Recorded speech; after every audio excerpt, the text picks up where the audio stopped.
Hello, people. So we're live, I think.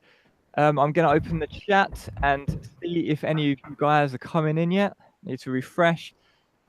And then we're going to get straight into it. So today we've got MilkJar in the house. Hello. Yeah, so today is going to be a live debate. Myself, Footsoldier, with MilkJar. And we're going to see what we can get, if we can get any new angles on this, because there's already been some live debates before. The one that we all know about is obviously MilkJar and Sferage versus Vegan Gains and Ask Yourself. So we've already heard a few things, but yeah, I don't know. Maybe we'll cover old ground. Maybe we'll get some new things today as well. So yeah, I'm just gonna quickly open the video here Yeah, so I can see the chat. can you send me the did you tweet out about this or no? No, I haven't tweeted about this yet. I don't really use Twitter that much. I don't think that many people follow me on Twitter. Yeah, if you could send me like a YouTube link so I can tweet it out, that would be cool. Should I send that over Twitter? Yeah, the DM. Okay. So I think I've sent you the right link now. Check that out. And yeah, and if you want to tweet that out, and we'll get started in a second. So I'll just start reading the chat here. We've already got a bunch of people here. Already got 46 people watching. Hello, everyone. So just look, some emojis there, fruits and vegetables. Oh How man. long until the debate? Yeah, so we were just having MilkJar was just sorting out something his end, so we were about 10 minutes late, but we're now getting started. Just waiting for MilkJar to tweet out the link. Greetings from Holland. Hello. Okay, let me see People in if Texas, people in worked. Germany. Hello.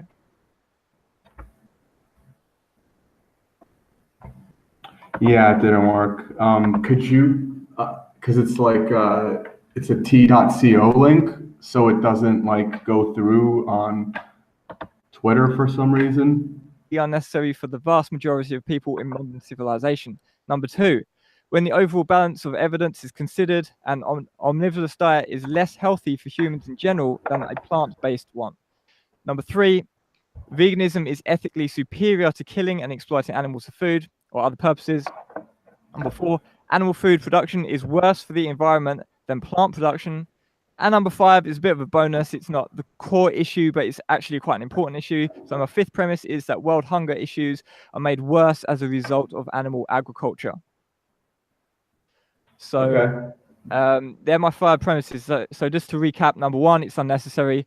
Number two, it's not more healthy to eat animal foods. And I think veganism, the overall balance is more healthy.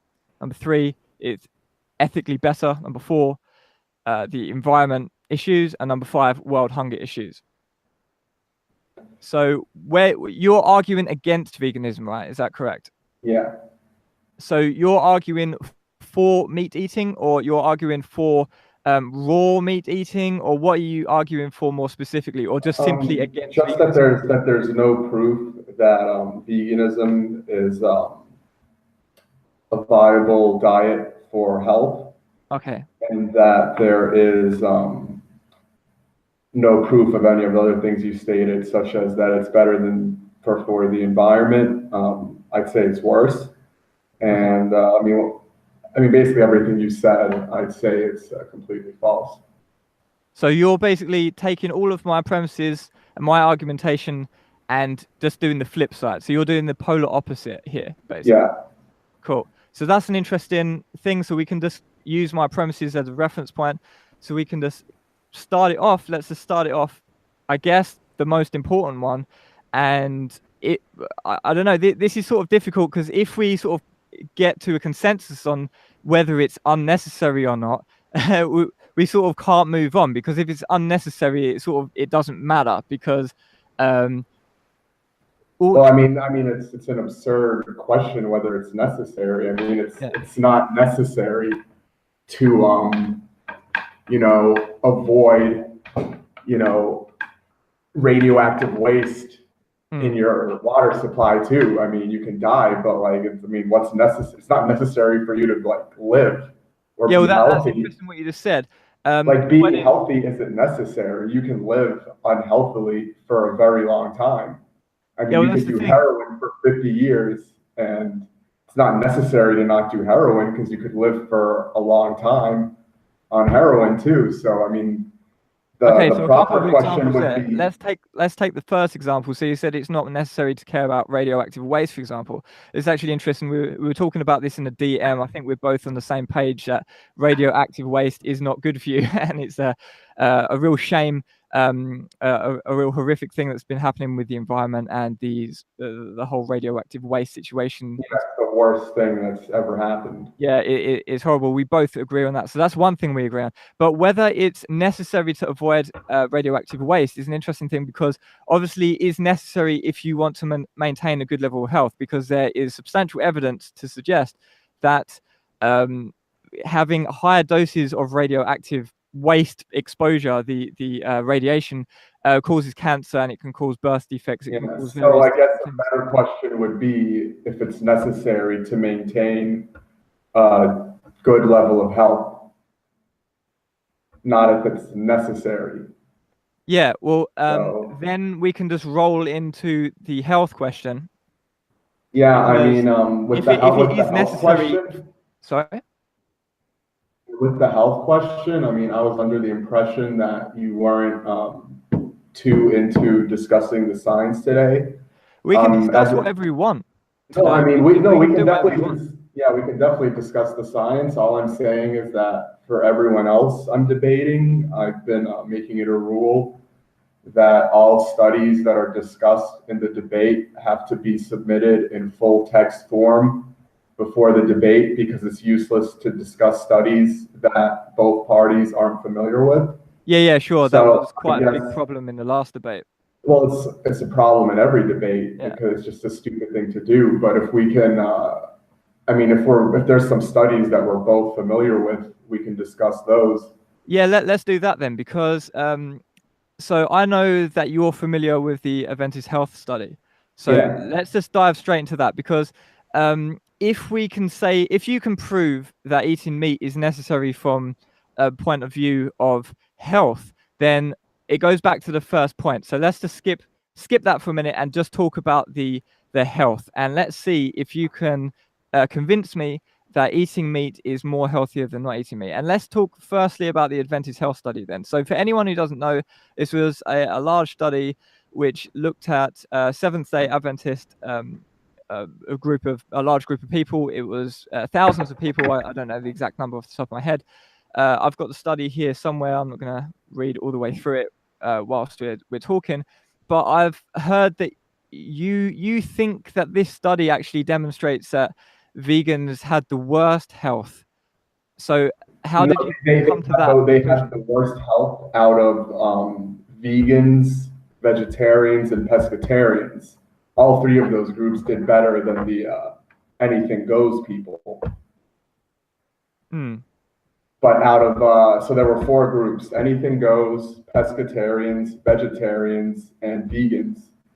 And I mean, the Adventist health studies were not, they weren't like a study on one thing. They had heart disease studies, they had studies Sure. on different types of cancer and all that. And, depending on the thing, there were sometimes different results. But for the vast majority of the time, it was pescatarians far ahead of everyone else, vegetarians behind them, and vegans behind them, and then anything goes in last place. Okay. So I mean, So I've if you got the study want, if here. you I'm want me trying to to, post the study in the chat now. I'm just clicking on the link, but it doesn't seem to be working when I post it in the chat, although it's a valid link what I'm posting. But if people Google, I'm just gonna put the title in the chat, and then you can Google this title what I've just put in the chat, and you'll be able to see. It will probably come up as the first thing on Google, and then everyone can could you see put for that in my themselves. Twitter because I can't see the chat? Okay, yeah, sure. Post a link on your Twitter, So the Adventist Health Study 2. The title, I'll actually DM you. I'll DM you the title so you can Google that and get the right link. I'll just DM you the link actually, because that will probably work. Yeah. So this is the study that you're talking about here. So if we read, I'll just read directly from the study. It says, so under results, it says there were 2,570 deaths among 73,308 participants during a mean follow-up time of 5.7 years. The mortality rate was 6.0. Wait, which section are you reading from? Results? Under results, yeah. Well, let me find exact. Okay, so you're reading from the beginning. Yeah. Okay. I'll just go through this now. So anyway, the adjusted hazard ratio. So basically, the difference between anything goes omnivore people and the vegetarians, the different types of vegetarians, they put into a hazard ratio. So anything which was lower than 100% meant that they had a lower chance of dying. So they adjusted hazard ratio for all-cause mortality in all vegetarians combined versus non-vegetarians was 0.88. So, yeah, 0.88. So that means that if you were any type of vegetarian in this study, you had a, what was that, 12% reduction in overall mortality. The adjusted hazard ratio for all-cause mortality in vegans was 0.85. And in lacto-ovo vegetarians, 0.91. In pesco vegetarians, 0.81. And in semi-vegetarians, 0.92, compared with non-vegetarians. So just to go through that quickly, the vegans didn't do as well in the study as pesco vegetarians, but they did better than lacto-ovo vegetarians, and they did better than semi-vegetarians. So number one was the pesco vegetarians. Yep. That's what I'm saying. Number two was the vegans. Number three was, I think number three was the ovo vegetarians, and then the semi-vegetarians. And then meat eaters were the baseline, so that they were 100%, so or one if you're looking at it as decimal. So any type of vegetarian diet was better than a diet where they were eating meat just generally as general meat eaters. Well, see, the point right here is that fish eaters did the best. Yeah, and I agree that in this study, fish eaters did the best. And there's reasons so for that. that's what I'm trying to say. So what are the reasons for that? Yeah, there's reasons for that. So let's discuss that. One of the problems in terms of vegan nutrition, if you don't get enough omega-3 fats from flax seeds or from algae or any sort of quality source where you can get your omega-3s, if you eat an extremely low amount of omega-3s, then you increase your risk of cardiovascular disease and other things.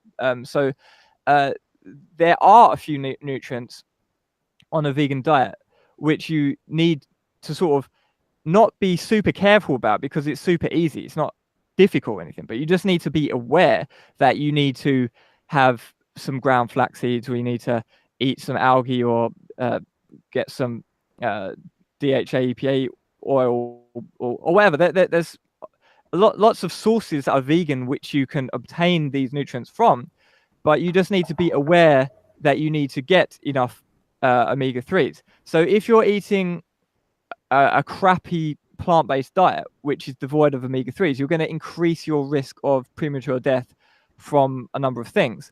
And if the pesco vegetarians, they were similar to the vegans, but they were just eating fish, then yeah, fish is higher in omega-3s, so that would balance out the omega-3s. So that's sort of like there you go. That's the answer. Dr. Gregor's made videos about this. We know this information. It's not secret information or anything. Okay, so first of all, your whole point is that for vegans to be healthier than animal eaters, supplements are required. No, I didn't say supplements. I said flax seeds and like flax seeds aren't supplements. Okay, well, the main point I'd like to say right now is this study, if you want to talk about science and look at a study, and see what the science says, the science says that fish eating is the healthiest diet. We can speculate if we want, and you have your right to speculate, and that's fine. But as far as this particular study goes, according to this study, the Adventist Health Studies, a diet high in fish is the healthiest diet. Not necessarily. That's only when considering the overall mortality figures. You're speculating. We're talking about a specific study. According to this specific study. If we look at I think it's table 4. If we go to table 4 on the study now, I do screen sharing, but I can't bother to set all that up. You can just, anyone watching and wants to follow along, you can just go to this study, which obviously I've put in the chat, the heading Vegetarian Dietary Patterns and Mortality in Adventist Health Study 2. You can Google that, go to table 4, and then we can see all-cause mortality, ischemic heart disease, cardiovascular disease, cancer, and other. So you can see there that vegans actually, there's like the different types of things were different for the different people. So where have we got it? So pesco did worse for cancer, for example. So if you say a pescatarian diet is the most healthiest diet, well, in this study it says that you get more cancer if you're a pescatarian. So that's not the whole story. We need to take the entire study into account if we're going to study. If you're taking the entire study into account, then pesco is the lowest if you look under the all cause section. And another thing I'd like to mention about the cancer thing. Mortality, but that's not cancer rates, it's not cardiovascular. So if you want to be more specific, it includes everything. It includes all of them. Of course. So if you're looking at overall, then pesco, according to this study, is the lowest. Yeah, but I've told you that there was a reason for that. And I mean, you're speculating. We're talking about a specific study and what the science in this particular study says. Yeah, sure. If you want to talk about what you're saying scientifically, you can bring up a study that brings that into account, and it kind of analyzes whether what you're saying is factual or not. I want to talk about science now. So as far as this particular science statistics, and you don't care about how we reach those end statistics, you're just saying, oh look, like that's quite a naive view to take, that you just look at the big number under the results and you're like, okay. You told me to look at the big picture, and the big picture is that pesco did the best. Well, yeah, but you're not looking at any of the reasons behind that. What if you just... So you want me to look at the little picture? You said look at the big picture, and now you want me to look at the little picture. No, I'm not saying that. I'm saying we know for a fact that being deficient or eating too low omega-3s is bad for overall health, especially cardiovascular health and other things. So let me finish here. So we know that if these people supplemented with flax seeds, not supplemented in terms of unnatural supplementation, just ate more flax seeds or omega-3 rich foods, then their overall mortality would very, very, very likely have been the lowest. But that was the main hiccup in the vegan group, and we know that that's not like speculation. That there's a lot of science behind that. You need to look at the mechanism. All right, I understand what you're saying. Like I said before we started discussing this, I'd only like to discuss studies that we're both familiar with. If there's a study that you have that proves what you're saying scientifically, I would definitely like to look at it and maybe come back and discuss it another time. But a rule that I have in these discussions from now on is not to discuss any science or any particular studies that we're both familiar with, because the argument's just going to go in circles. It's a waste of both of our times to discuss things that aren't in front of us right now. So let's move on then. Let's ask ourselves, if it was better to be a vegetarian or pesco vegetarian, whatever that precisely meant. I haven't read that. I haven't studied this study in depth. You know what pesco means? Yeah, obviously to eat fish, but obviously they weren't consuming beef. I'm guessing they obviously weren't consuming beef as pesco vegetarians. So it shows you that they're not eating red meat, I'm assuming, and No, they're they're doing not. better than the people who are eating red meat. So, for example, are you going to argue, let's leave fish aside for 1 minute, are you going to argue that this study shows that actually eating land animals, eating red meat is actually healthy? Are you going to say that then? Well, the non-vegetarian group, I mean, all the vegan, lacto-ovo, pesco, and semi people, Mm. they were all Seventh-day Adventists, which means they didn't smoke, they didn't drink alcohol, and they tried to source the healthiest food they can. So they weren't eating chemical foods. They would get whole ingredients Mm. and make the food themselves. And their restaurants were like that too. The non-vegetarian group was not. They were not Seventh-day Adventists. They drank, they smoked, they ate McDonald's, they did all that. So the red meat eating group is the only group out of all of them that ate junk food, drank and smoked, drank coffee, all that. So Okay, I so mean, so if we let's were say going to that's the be case. fair, Let's say if we that's were the going to case. be fair, let me finish, please. Yeah, If sure. we were going to be fair to the red meat eating group, we would find a red meat eating group that didn't drink alcohol, didn't smoke tobacco, didn't eat fast food, and didn't drink coffee. Okay, sure. Well, even if that's the case, then we can It just is. say, okay, they were unhealthy, and let's just look at the 4 groups within that. Then consuming Yeah. milk is less healthy than not consuming milk, based on these statistics. Well, everyone in the lacto-ovo group, they were only consuming pasteurized milk, filled with hormones. So although they were Seventh-day Adventists, good milk was still not available in their stores. Good fish was available in their stores because it was all wild. But as far as, finding healthy meat and healthy milk, that was very hard to come by, especially during the time in which these studies were made. But So you're saying that, all of their plant foods were basically almost totally all organic. But the reason Pesco did so well and didn't have the same detrimental effects as the meat and the dairy did is because the fish was wild, which means it's perfect anyway.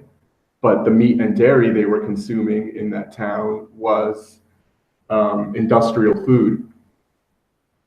sure. So are you saying, you mentioned that they were consuming pasteurized cow's milk and not Well, raw not just cow's milk? pasteurized, hormone injected, Yeah, GMO fed. you're an advocate of raw milk. I know that from the last debate that you had. So, so you think that when they pasteurize the milk, they don't only heat it, they also inject it with hormones. And you're saying that raw They milk don't doesn't inject the contain milk with hormones. The cows that the milk comes from are hormone injected. They're vaccinated. So They you're saying eat that. corn. Cows aren't even supposed to eat any corn. So you're saying that cows Everything is that all produce wrong. raw milk, so that aren't the milk isn't pasteurized. No, Those it is cows aren't pasteurized. vaccinated. They're not that injected with hormones. That there's so, but the thing is, you're talking about the cow now and not the end product. So whether Well, the that product goes is into heated the or end not, product. The whether hormones go into the milk. but whether the product is pasteurized, i.e., heat treated or not, doesn't tell you a lot about the cow that it's taken from. No, especially at that time that the studies were done, there was very little. I mean, you're not allowed to, sell milk in a store unless the cow got all of its vaccines. Even if you go get organic milk, the cow was all corn fed. Cows aren't supposed to eat corn at all. They're supposed to eat grass. Okay, so what you're saying So is best case milk is scenario, they're theoretically getting healthy. what? So Sorry. you're saying that milk is theoretically healthy, but because of government regulation, meaning that cows need to be vaccinated and all these other things, that makes the cows unnatural or unhealthy in some way because they've been injected with all this stuff, and then the milk No, is not at just the end that. I mean, pasteurized. the main problem is that they're eating nothing but corn. That's Okay, extremely harmful. So even if the milk is the best milk you could find in the grocery store, especially before 2009, you the top prime milk in the grocery store is 100% corn fed, and it's labeled organic. Yeah. Okay. And a So cow that let's does just not say. eat any grass is very unhealthy. Okay, so let's just say you've got you go to like a little farm somewhere with cows in the most idyllic situation you could possibly imagine for your personal taste, and then you basically get the milk, you squeeze the milk out the udders, you milk the cow yourself, and you drink that directly. Does that idyllic milk for you, you think that's healthy? Does that idyllic Yeah, milk contain hormones? it doesn't contain artificial hormones But it and does contain hormone natural hormones. disruptors. Yeah, So it contains IGF-1. I'm not sure. I don't think IGF-1 a natural hormone that cows produce. I mean, either way, I mean, it's like you can take vitamin C that's synthesized or extracted and put it under a microscope, and then take natural raw vitamin C or even cooked vitamin C. I mean, Yeah, but they're just different when compounds. you didn't let me finish. Well, what do you mean it's different? They're both vitamin C. Yeah, not really. I'm not a, like a chemist. But as far as I'm aware, when you get the refined ascorbic acid, it's not identical to what the type of vitamin C you'd find in nature. Exactly. And just the same way, you could have a natural hormone in nature and then you could have a chemical version. You put them under a microscope, they don't look similar at all, but somehow they call it the same thing. Yeah, So but just because you what put is a that in label on, respect to? yeah, just because the natural hormones in the milk have the same human imposed label as something synthesized in a laboratory, that does not mean it's the same thing. Yeah, but we know that it causes cancer. How do you know that? Because studies, but we don't have the studies here. We haven't discussed them in Studies. advance, so Oh, let's so not go into that. you have studies. So you're telling me you have studies done on milk from grass-fed cows that were Let's never talk about that for a injected minute. in hormones. Does this idyllic milk that you've just harvested fresh from this No, mountaintop that's somewhere, milk. It's not does idyllic milk. It's milk. okay, yeah, What you get no, in but the I'm just saying in stores. contrast to milk that you'd buy at your local grocery store, That's 7-Eleven or not whatever. milk. In contrast to It's that, not so milk. this good quality milk, in your opinion, does that contain saturated fat and trans fat? Yeah, Okay, and is trans fat healthy? yeah. Well, natural trans fat is, but the trans fats you get in candy bars and all that shit, it's not the same at all. There's like multiple types of trans. I mean, what you get in a candy bar that's trans fat, it's like more chemically akin to plastic than Okay, to an actual animal fat. but so now you think that so just to get your opinion, trans fat coming from a cow or coming from meat, trans fat is healthy. Yeah, I mean, like I said in the very beginning, I mean, it would be great if you could have given me a study beforehand, and I'd love to come back and talk about it again if you'd like. Yeah. But it would have been great if you could have given me a study to prove what you're saying that I'm not trans proving. fat. I'm not trying to say anything. I'm just asking a question. I'm just trying to get Yeah. your point of view, and then everyone in the chat can decide, and people can make their. They Well, can there's nothing to decide on because we have no science to present to each other. Yeah, well, I people in the mean, the chat can only decide if there's science or not. People can Google this. I'm not a scientist. yeah, I'm but not a there's no chemist. point. I don't really There's care no about the point. studies that much. But I'm just asking you a few questions here just to establish your point of view. I'm not coming at you here with anything. I'm just asking you your point of view and a few things. So you think that trans fat is healthy? You think that saturated fat is healthy? You think what else? So you think the hormones, naturally occurring hormones in milk, is healthy as well? Yes. That's all. So, What? do you think that drinking milk is well suited to humans when the purpose of milk is obviously to make a small calf grow into a very large cow? Do you think that that the IGF-1, the growth, the growth hormones in the milk that turn a very small animal into a very large animal, do you think that that could possibly lead to weight gain in humans? Okay, so the first point you brought up is that milk is meant to turn a small animal and make it grow into a large animal. I mean, that's irrelevant because, for example, like you'll eat leaves from from certain plants. You'll take the leaves and eat them. The purpose of the leaf is to absorb sunlight and turn it into energy through photosynthesis. It's not to feed you. There's no food on Earth whose purpose is to feed humans. Every food on Earth has its own purpose, including leaves. And the only food whose purpose is to feed humans or animals in general is fruit. That's the one food on Earth whose purpose is to be food for an animal. Okay. There's nothing else whose purpose is that. So to think about if you should eat some, if you go down the road of I should only eat things whose only purpose of existing is to feed me, then you should only eat fruit. Yeah, but that wasn't really what I was saying. I was asking you if you thought that it would lead to weight gain consuming such food as milk. For example, human milk, it's got a different amount of protein. There's a different balance of hormones in there because every species of milk is obviously not designed in terms of creative design, but suitable in terms of it's evolved to be suitable for the offspring of that animal. So in the case of a rat, the rat's milk is the exact type of milk for the rat, and the giraffe milk is the same type of milk that is necessary for a cow. Obviously, it serves the function to turn the calf into a larger animal. So I was just getting your opinion. I'm not saying one thing or another. I'm not actually saying anything here at all in terms of my point of my opinion. I'm trying to ask your opinion. What do you think? Do you think that could possibly lead to weight gain in humans? Or do you think? Okay, let me first discuss the logic you've been using here. You're saying rat milk has the perfect ratios of everything for rats to grow. Cow milk has the perfect ratio for cows. Humans has the perfect ratio for humans. And it doesn't. Okay, yeah, let me continue.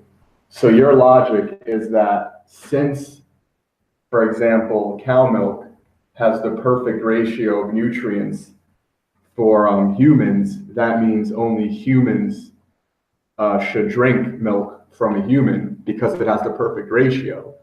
No, not necessarily. I'm just saying it's likely most suitable for that species. For example, there's nothing stopping if we harvested human breast milk and then fed it to a pig, for example. I'm not saying that the pig would instantly die or anything. Maybe the pig could drink that and it would be perfectly okay in some sort of small part of the pig's diet to drink human breast milk. It's weird, but maybe it would work. But I'm just saying that human breast milk is intended for human babies, or evolution has made that suitable for human babies. Do you know what I mean? It's like, and then if you do drink milk from another species, although you can do it, like I can do anything, I can go outside and find some dog shit around my cairn and eat that. But it doesn't mean that it's designed to be food for me, or that it's necessarily healthy, or it's necessarily fitting. Are leaves designed to be food for you? It depends on. They're not designed. I'm not talking about design because that infers some sort of creative design thing, and I don't really believe that there's some magical person. Well, I don't know. What else could designed mean? I mean, I mean, in terms of evolution, if I use the word design myself, I'm rather trying to mean evolution. We're talking about how things have evolved over millions of years. So, okay, so how far do you want to break this down? Because I could also say, since milk is the only food on Earth specifically designed to, since there's only two fruits specifically whose only purpose is to, well, actually, there's only one food on Earth that's designed to specifically feed a mammal, and that's milk. So by that same logic, you could say people should only eat milk because milk is the only food whose only purpose is to be consumed by mammals. And furthermore, I mean, how far do you like? Where do you want to draw the line? Do you want to draw the line at Yeah, this is since? getting a bit autistic. I don't really care about this exact distinction. I was just I was asking you about the weight gain thing because of the IGF-1, but who cares? I guess let's just talk about the overall health, right? So meat predominantly contains saturated fat and cholesterol and trans fats and these things and cholesterol. So let's get your view on cholesterol. Do you think that cholesterol is healthy to consume? Oh, it's one of the most important things for Okay. someone to consume. Should be So the cornerstone of everyone's diet. do you, I mean, I don't care what anyone does, but yeah. if you want to be healthy, I would think that the best thing for you to do is to consume lots of cholesterol. So what is your so you think that if you don't consume cholesterol, for example, me, I haven't consumed cholesterol for quite a number of years. What is going to happen to me when I don't consume that cholesterol from animal products? Well, first of all, how tall are you? 6 foot, just a bit over 6 foot. Okay, how much do you weigh? 80, sorry, 65 kilograms. I'm pretty light. Yeah, so that's one of the things that'll happen. You are clearly, are you officially underweight at this point? I think I'm bored. I'm 19 BMI. I think I'm borderline underweight. But before you continue with your story of how I've become really weak and skinny on a vegan diet, I've actually gained weight. When I started eating vegan, I actually gained weight. When I was eating a lot of meat, and I've been vegan for quite a number of years now. I went vegan around about 2010, 2011, start 2011, that sort of time, and I was getting sort of in the direction of being vegan for a few years before that. So actually, the last time I was actually a meat eater where I was regularly consuming meat was about 2008, so about 10 years ago. That was when I was at university. And when I was at university, I was uh, I was quite poor. I was living on my student loan because I couldn't be bothered to work. I wanted to concentrate 100% on my studies. So I was really, really sort of like cutting down on my food expenditures. And one of the things that I worked out that was really cheap to consume was lamb's hearts. So this is quite horrible for a lot of my subs who are vegan. Obviously, this is over 10 years ago now. But when I was at university, I was eating a lot of lamb's hearts. And so that was the way I was getting my calories in on a budget. It was ridiculously cheap, something like, I don't know, like 15p or something at the time. It was in London. And I was actually so underweight at that point that I was clinically underweight, and the doctors were concerned, and it was quite I was really underweight. Like just aesthetically, I looked unhealthy, and that was eating a lot of meat. And that sounds like a bit of a paradox because you normally associate eating meat with getting fat. But for me, I've got the feeling that it was just so unhealthy for me. And this is just personal anecdote. So I'm not trying to say this is scientific fact or anything, but I got so underweight from consuming all these animal foods and eating yeah, all the bacon and the lamb's hearts and the kidneys and the offal and that sort of stuff because it was cheap. I got so underweight, and then when I went to a vegan diet, I actually gained weight. How So much what is weight your did you opinion on that? gain? How much weight did you gain? I was, because back then I was counting in stone, and I remember I was something like, I can't remember exactly. I think it was like I was 8 stone or something, and then I was really happy when I How got to much is 9 stone. Sorry? how much is 1 stone? 30 pounds? Hold on. Eight. I'm googling it now. 8 stone in kilograms. That was 50 kilograms. So I was 8 stone. Um, So or you were maybe eight six point foot something. It two. was like I can't remember. It's so long ago. But I All was right, so unhealthily thin. let's say you were 8.5 stone. Let's see how much that is in pounds. Yeah, in pounds, it's 8 stone is 112 pounds. So 8.5 you're stone is 119. yeah. Okay, when I was a vegan, I weighed 142 pounds. I'm 6 foot two. Yeah. I simply do not believe that you weighed 120 pounds because when I was 140 pounds, Hmm. there was nothing left to lose. Yeah. I was painfully thin. Yeah, do you have a picture? No, I don't have a picture right now that I can show you. But Yeah, I mean, I just don't believe you. I mean, there's no way you were 120 pounds at oh, 6 feet I was tall. 8 point something. It was over 10 years. It was like 8.5 is when I went 120 to university, pounds. You, it you'd be was like dead. 12 years ago, 13 years ago. It's a long time ago. I can't remember. Yeah, I yeah, just you'd be remember dead right now if you were 120 pounds. and I remember when I got to 9 stone, I was really happy that I managed to gain that weight. There's no weight to gain at that point. If you're 119 pounds, you're a skeleton. Yeah, I was ridiculous, and I gained.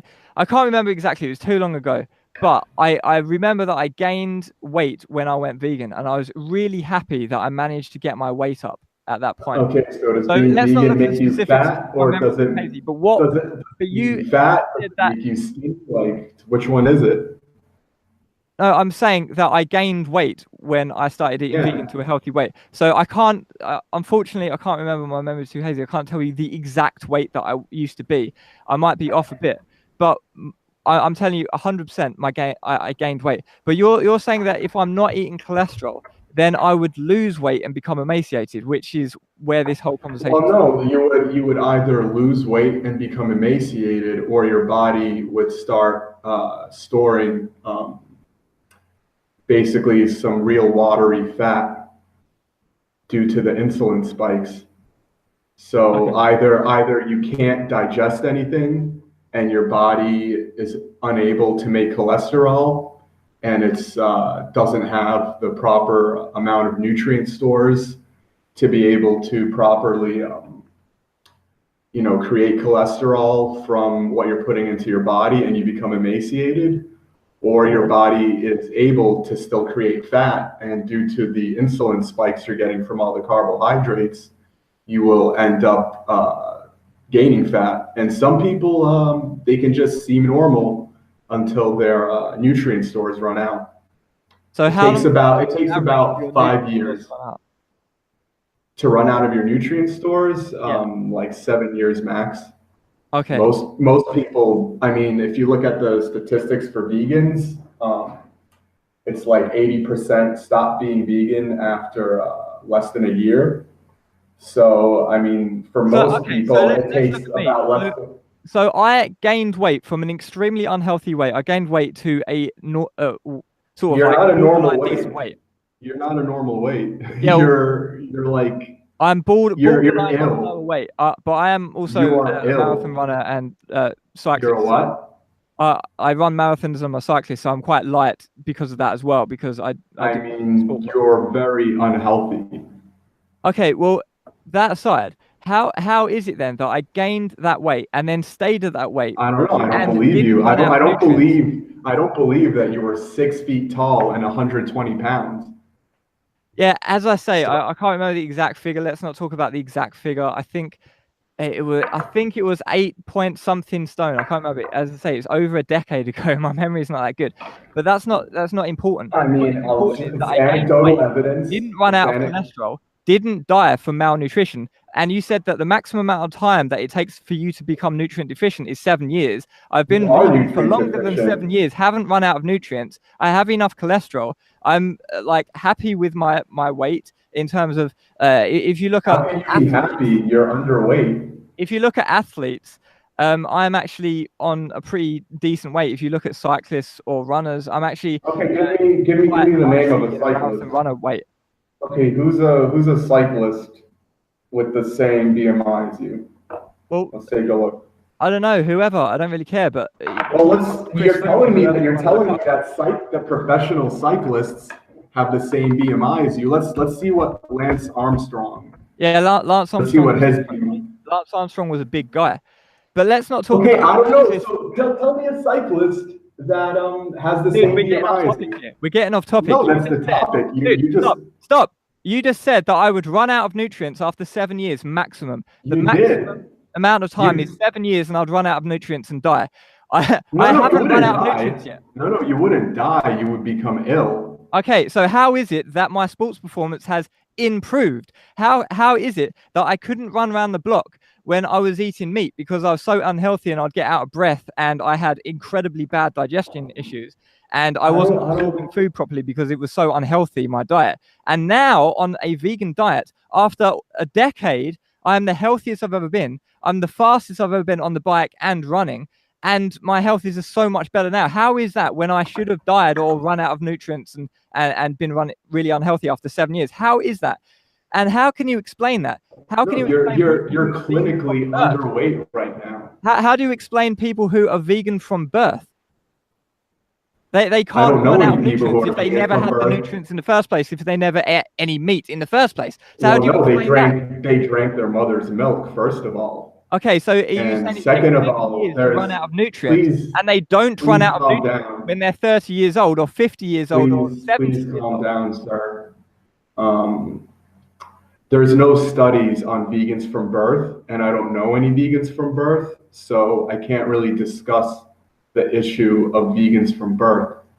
Yeah, I wouldn't want to. Because we're not going to talk about studies. We're not going to talk about studies. We can only go off anecdotes and just talk. Yeah, I don't want to go off anecdotes, but if you, I mean, you know, basically right now we're on the subject of how did you go 7 years without being nutrient deficient? And the only thing I have to say that to you about that is that you are clinically underweight right now.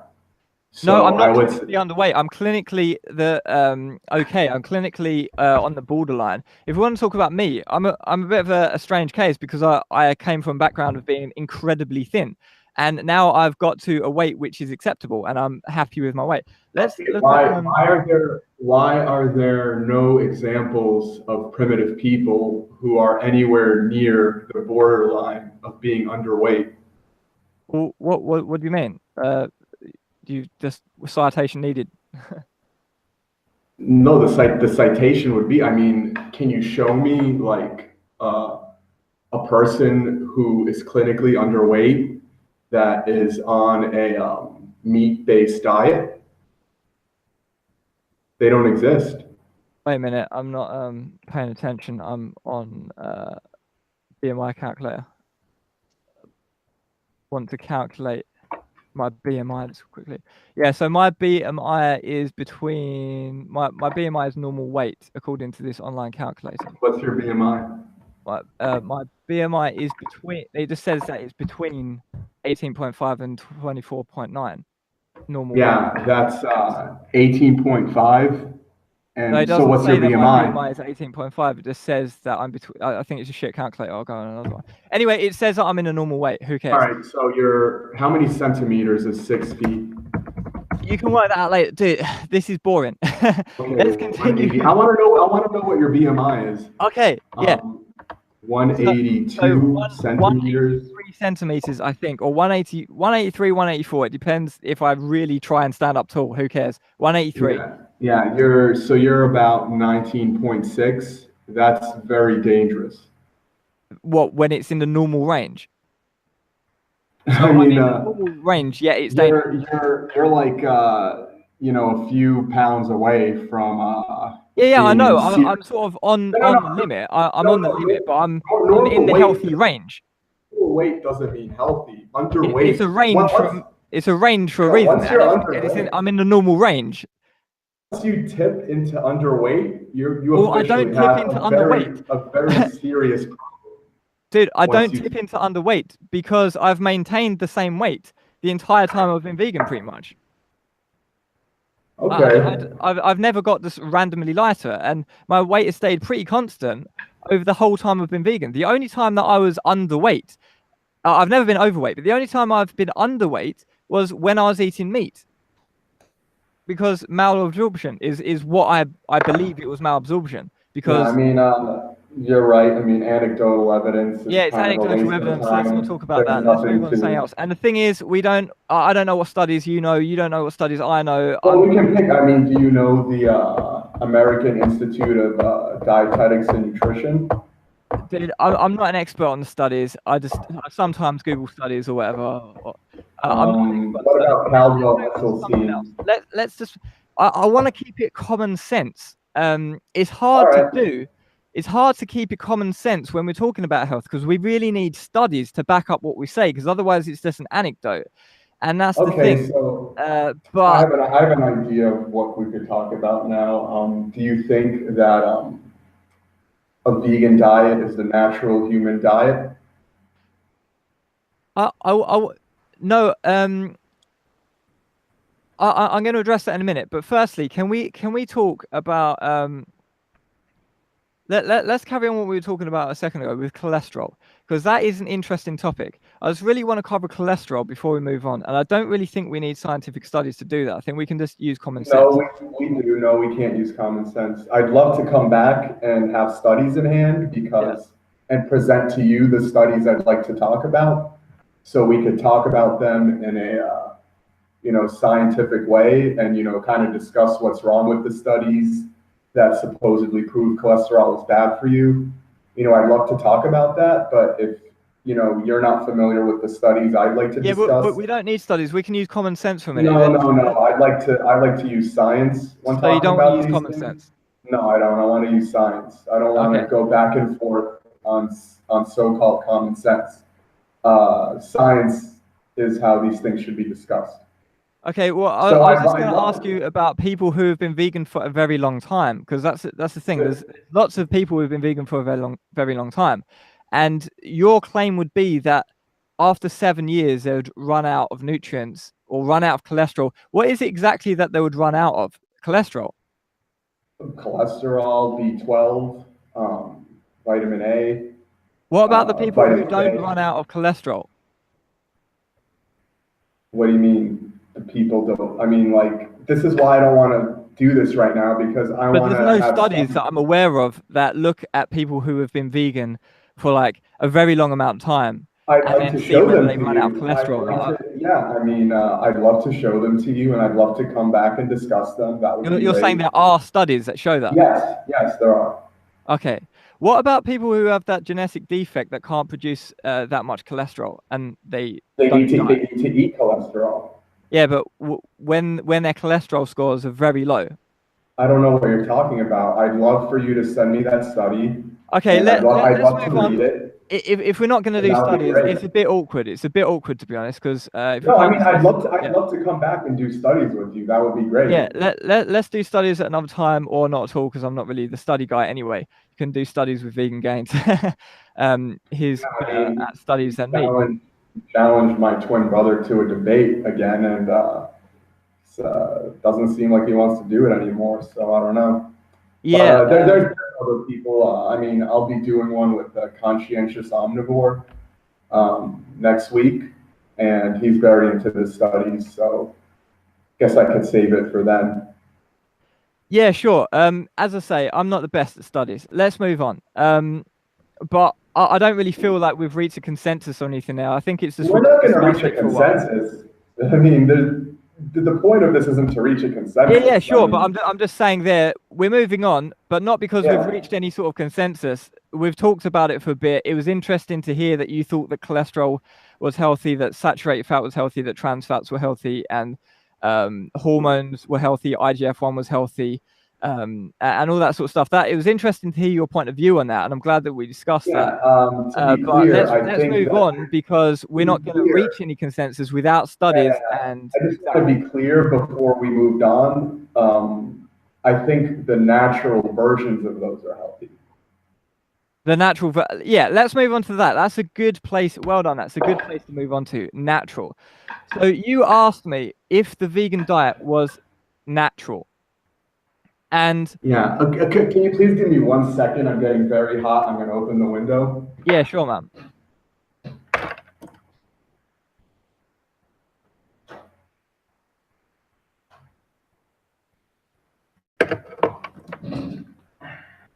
Okay. Yeah. So, do you have your radiators on that right now? My what? Radiators. Yes, I do. Your heating, yeah. Is that natural? No. But you're using it, so it's good, right? Because you're using it. It's my only option right now.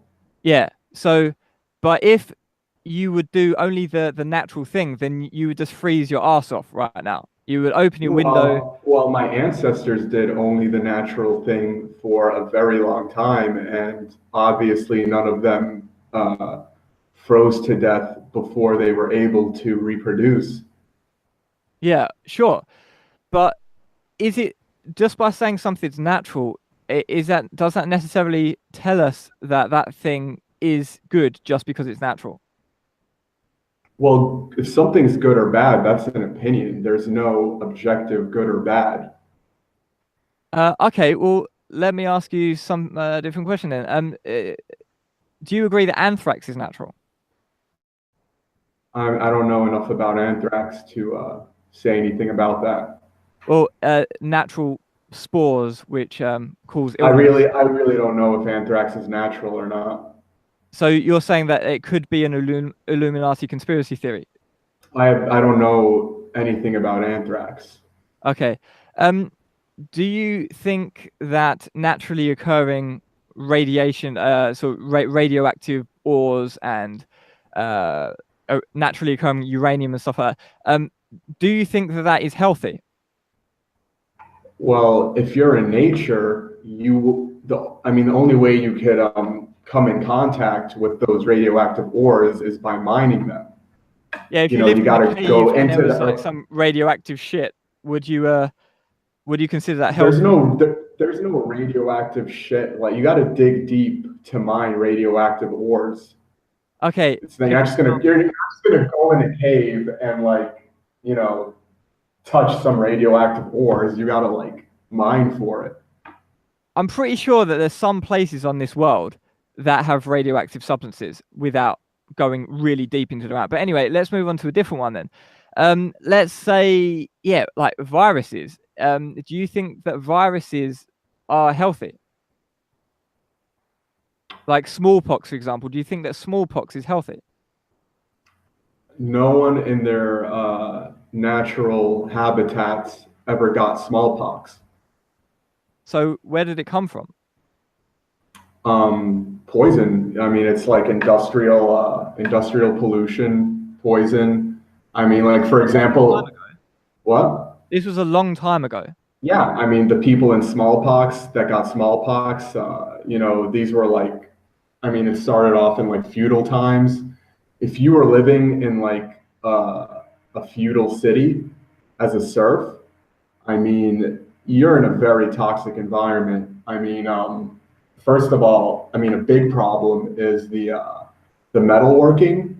There was always lots of metalworking and such things, and like, So you're claiming that smallpox wasn't natural, that's what you're saying? yeah, Okay. yeah. There's no because okay. like we could take the plague as an example. For example, the plague. So you think the plague's natural? Okay, so we No, finally, no, no. we finally I didn't found say something the you plague think is is natural. No. If you let me talk, Okay. I would say what I'm trying to say. Yeah, go ahead, man. The plague only happened in the urban areas. If you look at history, the you know, the farm towns, you know, the really rural areas, it only reached them when what's it called? You know, the urban people, you know, brought it with them. Or if they basically, the further away you got from the urban areas, the less plague there was. So what you're trying to say is that all of these things aren't really, you can't really consider them natural because there's lots of people in one place, or you have to go deep into the soil, or Everything's natural. I you've got mean, lots of reasons why these things aren't natural. So no, they're natural. You just, whether you want to I didn't say they weren't natural. so they are natural then. Are they natural? My computer's natural. I mean, I have a honeycomb right here. It was constructed by bees. You know, they literally built it. It didn't like grow itself from like DNA, like but then living if your computer is natural, yes, then that just leads to absurdities. We need to then define the word natural, because then it's just getting a bit silly. Yeah, I think, like for example, I'm talking about what you encounter in a primitive pre-agricultural, or I mean, especially pre-industrial, but you know, anything primitive, like if you could encounter it in your daily life, then we could talk about that as being natural. Okay, well, that's a different definition to what I'm working with. So if I just Google this natural definition, number one is existing in or derived from nature, not made or caused by mankind. So your definition now is not Yeah. only that, in No, addition to that, we it can has to use be that very old. definition. We can use that definition. Yeah, but then by that definition, your computer isn't natural because it was. Yeah, I mean, we can use that definition. I mean, Okay. it's good. It's good we have a definition to use now, Yeah. so we could talk Yeah. about it better. Okay. But So in this case, smallpox is natural or it's not natural because it only occurred as a result.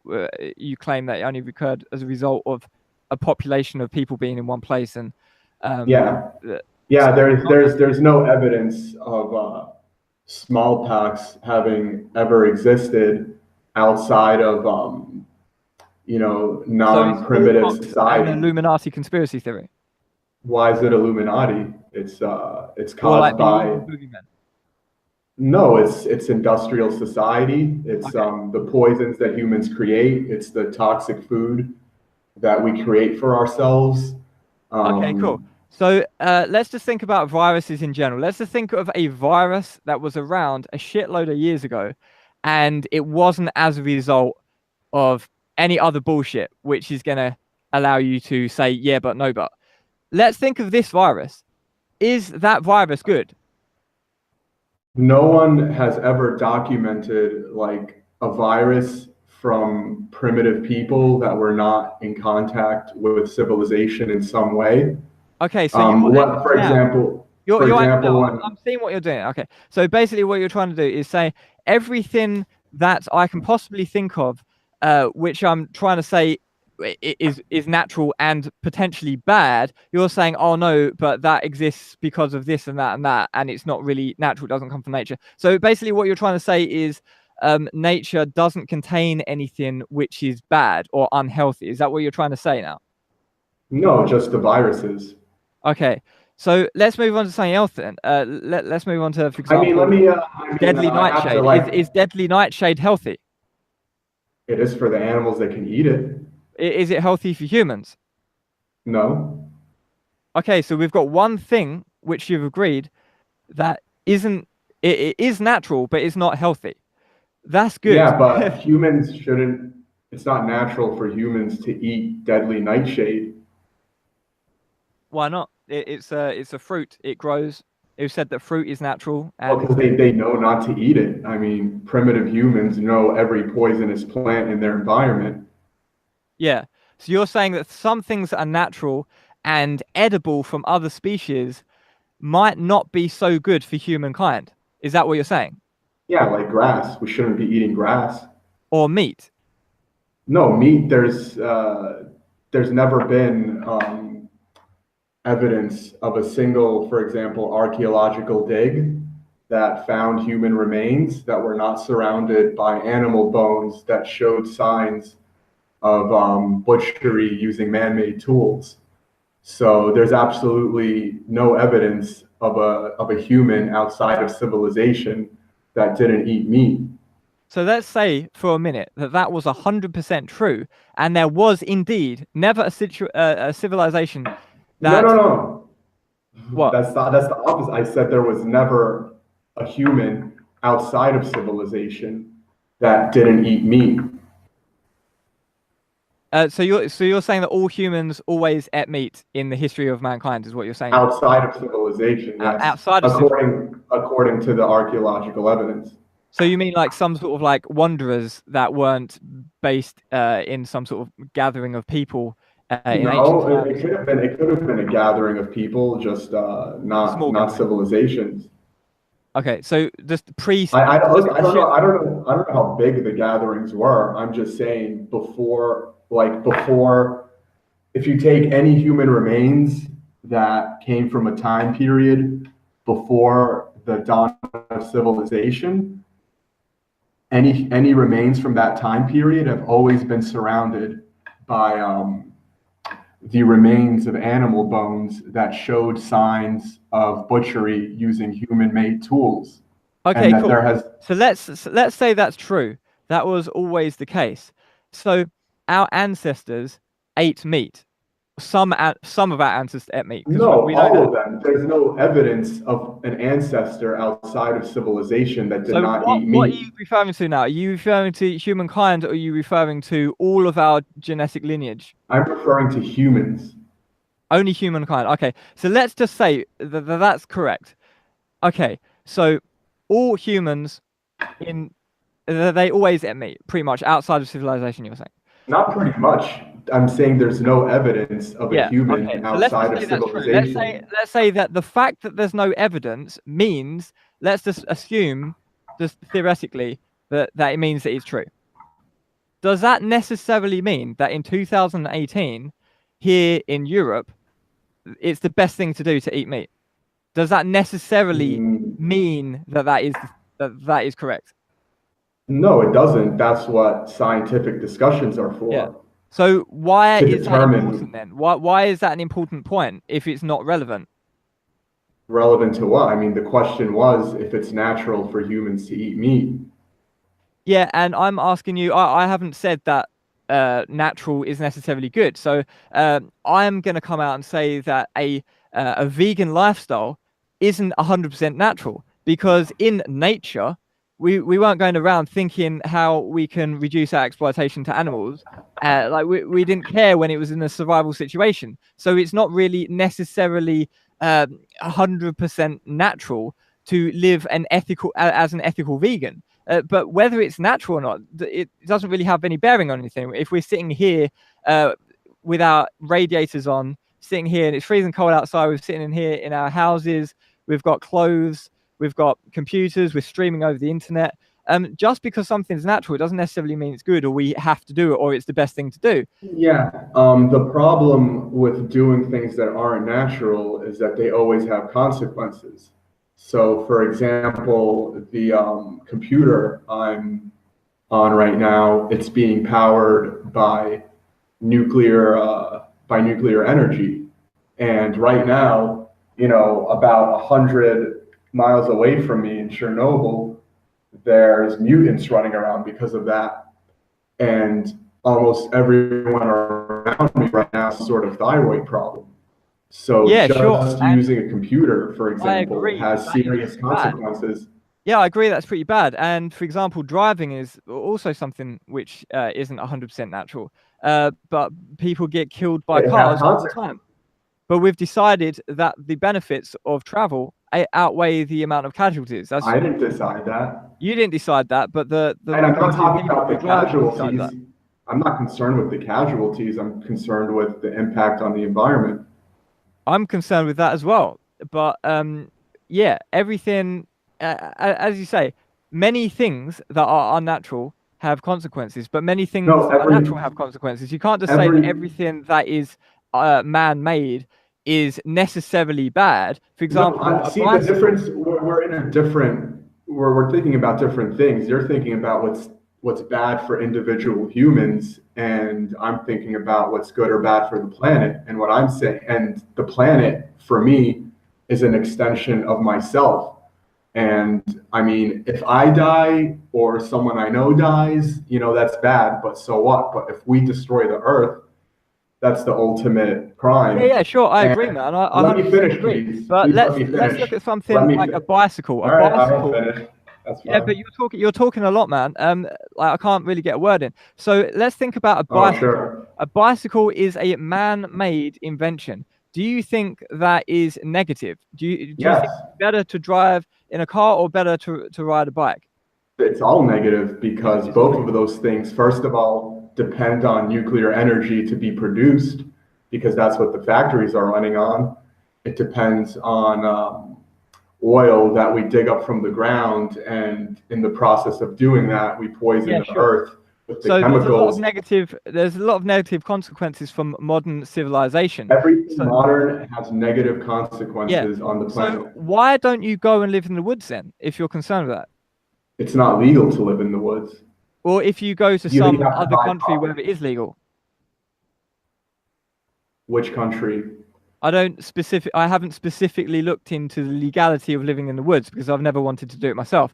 But I'm pretty sure you could go and live in the woods, even if it requires buying land or whatever it requires. Yeah. If you wanted to go and live in the woods, I'm pretty sure you could go and live in the woods. Yeah, I'm working Why on don't it. you?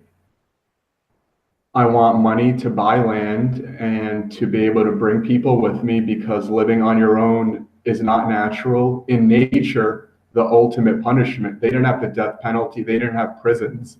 The ultimate punishment was to make someone an exile and force them to live alone.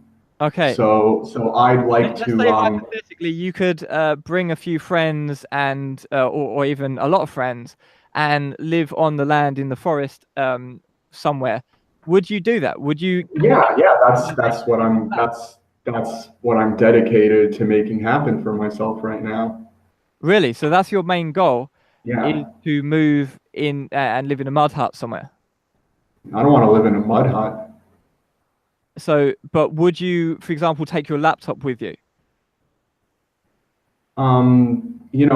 The thing is, I'll have to learn a lot of skills once I get there to get to the point where I'm able to survive on the land.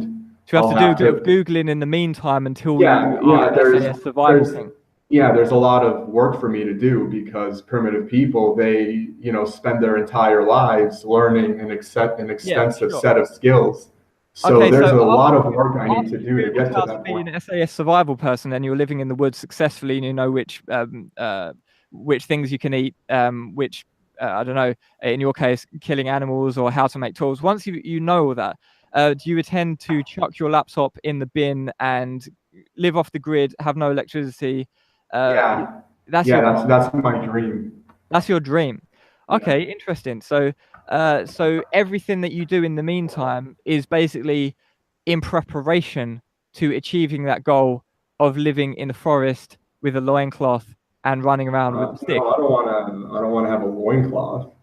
Okay, or just generally, because it's just completely absurd. Like, I'm pretty What's sure that absurd most about people that? don't want that. Most people don't Yeah, I want that know. lifestyle. I'm not concerned with most people. Yeah, I sure, don't and care that's if they fine. live or That's die. fine. We can all do exactly what we want. But it just seems bizarre that I'm live streaming with you over the internet and you're sitting there in your room with your radiators on, your clothes on, and you're fantasizing about going and living in the woods. Well, that's all fine, mate. But like, look at the vast majority of people, and we're arguing about veganism here. We're not arguing about very fringe cases. So for the vast I amount of mean, I'm people, just they answering the don't want to questions go you and live asked in the me. woods. And that's the thing. People don't want to go Yeah, and I live don't in the woods. So care. what we have to do, we have to live in civilization and do it in I'm a not way. telling them to go live in the woods. Yeah, that's fine. But it means that we have to continue living in civilization, but in the best way possible. We can't Well, all I'm saying is if you continue living in civilization, then you're going to destroy the earth. not necessarily, because there's various ways we can live in civilization. You don't It's not have going to to happen. You don't have to The drive people, the a people, Hummer around and do the least environmentally responsible thing every day permanently. You don't have to do that. You can live fairly environmentally consciously in civilization. you know what environmentally conscious is right now? What? It's getting rid of fossil fuels, getting rid of all the fossil fuel powered cars, and putting a bunch of electric cars on the road that are powered by nuclear energy, that are just gonna, force civilization to dump more and more radioactive waste into our environment. Yeah, sure, and that is another issue. That's the Big new issue. And I that's don't what necessarily agree that electric cars that's and what's gonna there's some issue happen. about solar panels, for example, that solar panels could possibly create more You're emissions. Dude, for fuck's sake, you just constantly speak over me. I wait for ages for you to finish what you're saying, and then I start speaking and you instantly interrupt me again. So let me talk, man. I do agree with you that there are certain things like solar panels. I don't know. I don't really know if they're better in the long run, because they might create they might require more energy to manufacture than they actually put out under certain circumstances. We don't really know all these sort of things. We don't have the answer for the best type of green energy. But one thing I can say is, been decided. It's already been decided. It's nuclear energy. That's what's going to yeah, happen. but dude, you're just talking about the Illuminati New World Order or whatever. I'm not It's talking about the Illuminati. I'm talking no, about the you could people. go out there and create sustainable energy When did and I create money. mention the You get money Illuminati? from supplying the grid. You can do that yourself if you're an entrepreneur. You can make a lot of money. You can get rich. I know people who have got rich from creating a solar farm. There's a lot of money in that shit. So yeah, but if you look at the plans, I mean, the plans are already written down for how we're going to move into a more sustainable future to battle global warming. Yeah, but that it's it doesn't sustainable matter whether you're development. vegan or not. Is what I'm guessing at here. This conversation is I'm about not saying veganism. it does. It doesn't. It I'm doesn't saying fucking matter. What difference? You can't change that. What? How is that's what I'm veganism going to change that? Well, veganism is a part of it. How what? So veganism is a new world order conspiracy, and nuclear energy and destroying the world is all part and parcel of veganism, right? Well, veganism is it's just part of the plan for how we're going to save the world from global warming, just like nuclear energy and So you're saying carbon that taxes and veganism everything is else. this fake thing that is intended to save the world, but it's actually going to destroy the world because it's some evil conspiracy by the evil boogeyman. Is that what you're saying? That it's a conspiracy. It doesn't actually. It's not. I didn't say evil or anything. I'm just saying that if you look at things like the Sustainable Development Goals or Agenda 21 or the project for shit, I forgot what it was called. There's a bunch of stuff on the UN website, and you can look at stuff that like all the first world countries like America and China have signed on to. And you can see where all of this is headed, and it's stuff like nuclear energy, solar panels, veganism, all this sort of stuff. And but what you're doing here, man, is you're just lumping veganism into the same category as nuclear energy. I didn't lump it into the same category. The UN did.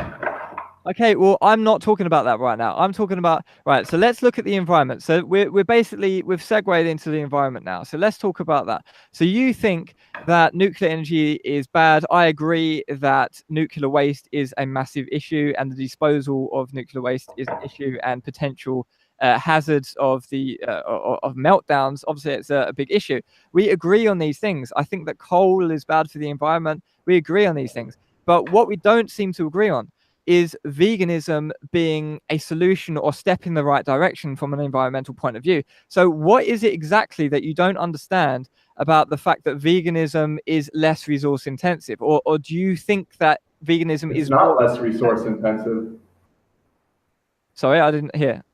It's not resource intensive. I mean, how resource intensive is it for me to, for example, when I was living in upstate New York, to go 20 miles from my house and get what's it called 6 gallons of raw milk and 10 pounds of meat, and all that the farmers did to raise that animal was rotate it on the land from one patch of grass to the next. Yeah, but you have to take land into consideration. Okay.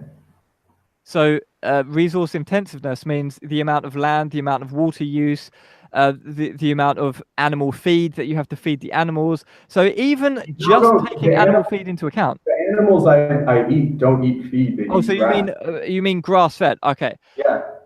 Yeah, but what happens then over time is the land gets messed up. How did it not get messed up from millions of years of animals eating grass? Because that's a very large amount of area. And when you concentrate that down into a small area, then it gets messed up. That's why we've got stuff like... Why concentrate it onto a small area? Because what? You're claiming that these cows where you got your milk from are wild roaming. I mean, they have like hundreds of acres. So, basically, yeah. So you're saying that a couple of cows on hundreds of acres? No, they have like 100 cows. So each cow has how many acres? Multiple acres per cow? I don't know exactly how many acres they have and exactly how many cows they have. I just know they have hundreds of acres and hundreds of cows. Yeah, so even just from that scrap of information there, you can see that there's lots of acres of land being used for just a small amount of end product in terms of the Why is caloric it end small? product. Each cow, one cow can feed a person for an entire year. Could feed a person for like almost 2 years. So you're saying that cows wandering around freely on hundreds of acres of land, that is equally or less intensive in terms of resources than producing some other like potatoes or some other crop in a field. Yeah, because I mean, another problem with trying to grow plant foods without an animal agriculture component is any farm that doesn't have animals on it is shipping in manure. There's two things that these farms do. They either ship in manure from hundreds of miles away, sometimes thousands of miles away, or they just use synthetic fertilizers. So How do you explain permaculture agriculture? permaculture is that without manure? I'm not a farmer, but I'm pretty sure that they're not No. using shitloads of like animal manure Yeah, and yeah, animal stuff in. yeah. They They are. rotate Permaculture crops. is They rotate crops and they grow other crops next to them, and they use like nitrogen fixing in the soil because from the they crop use rotation. manure. I'm pretty sure that you don't need large amounts of manure to do permacultural agriculture. And Yeah, you do. dude, I'm not a farmer, so I can't argue with this. But I'm I'm telling pretty you, sure. I'm telling you, you need lots of fertilizer to do permaculture. I'm That's the pretty sure you definition of don't. You permaculture. can use other things. I think let's. Is there anyone in the chat? Let's open up the chat and see if there's anyone in the chat right now You're who can confusing give more permaculture information. with Does veganic. anyone know? Yeah, we've got Zone 9 saying yes, there is organic farming and it works great. Oh yeah, So, it works great. So please so tell has me anyone one got veganic farm more that feeds a information on this? substantial Because amount I'm of pretty people. sure that you don't need animal products to grow plants. Oh You could. yeah. Everyone in the chat is saying veganic farming. Just Google veganic farming, basically. Okay, Dude, so you're wrong. my question is, where's the veganic farm that can supply a restaurant with its food? Forget a grocery store. I mean, But this is the thing, dude. When you use these shit production techniques, which involve depleting the soil, then no, shit in doesn't terms of deplete like the the soil. long-term Shit impact is of that, necessary. in terms of the long-term impact, you're just going to deplete your land, and it's just going to be a How, barren wasteland. Do how you not does understand how about does desertification? okay, so how does animals shitting on land deplete the soil when they've been doing it for millions of years with no problem? Because, dude, what you don't seem to understand is when animals can roam around an extremely vast amount of land, then it's all cool. That's what But they've when they're been doing. concentrated into a small the farmer's only got this amount of acreage, when they're concentrated into that, then it starts to get a bit different because then you're putting a higher load on the resources of the soil, and then you get sort of weird desertification shit happening. And There's only one reason that happens, and that's because of the what's it called, corn subsidies. And the only time animals get concentrated on small pieces of land is if they're eating grains. Dude, I don't agree with that. I don't think that what you're saying, you're You basically can't. saying that if I have a little Can't. bit of land, I can produce loads more animal food on that land because the animal's just going to go round and eat the grass, and then magically there's going to be a huge amount of food. Dude, like how Yeah, calorically dilute is grass? They need to eat a lot of fucking grass, man. Like they need to eat they need to be on a very large bit of land to get the amount of calories from the grass, and the grass needs exactly. to grow back. And do you Yeah, know what I mean? that's And what that's and it exactly what I'm depletes the trying to tell topsoil. you. It depletes the It doesn't topsoil. deplete. Keep It doesn't grass. deplete the The roots topsoil of because grass they're don't. shedding Dude, it. for fuck's sake, I'm talking. The roots of grass don't go down that low sometimes, and it depends on the type of land. Trees like fruit trees, the roots go really deep into the soil. And so when you do crop rotation and permaculture or agriculture and the roots are going deep into the soil and you're sort of like using mulching and all these different techniques, that's way more like better in terms of the amount of yield that you're going to get from your land than if you just have animals wandering about, a couple of animals wandering about on a large bit of land. You're going to get way more food from the veganic agriculture. Way more food, dude. What you want? Oh yeah, you're gonna get way more food. So Like, your maths don't add up. what's the veganic farm that can even feed, that even supplies enough food for one restaurant? I'm not talking about a grocery store. Like the Amish people I get my food from when I'm in America, you know, they feed hundreds of people, like one family, without electricity. They feed hundreds of people with their farm. I want to see just, you know, just one veganic farm that can even, that supplies a restaurant. Like I'm going to make it What you're really saying, easy dude, for you what you're guys. saying, you're comparing a very old group of people to a very new group of people, and you're saying, yeah, there's way more farmers from back in the day with animals that do it traditionally than there are brand new concepts of veganic farming that has only existed That's for not a what I'm short amount of time. saying. No, Obviously, dude. that's not what I'm saying. Yeah, but by mere fact that there's No, less no, veganic farms, you're not understanding what I'm saying. I am So, understanding what you're saying. well, let me make it very clear so we're sure that you understand what I'm saying. Go ahead. I already understand, but go ahead. Okay. What I'm saying is that, you know, maybe I'm wrong that a veganic farm can't produce any substantial amount of food. I'd love to see that if I'm wrong. But before I can take veganic farming at all seriously, I would like to see an example, and I'm making it a very low bar, and that's, I'd like to see an example of one veganic farm that can even produce enough food to supply a restaurant.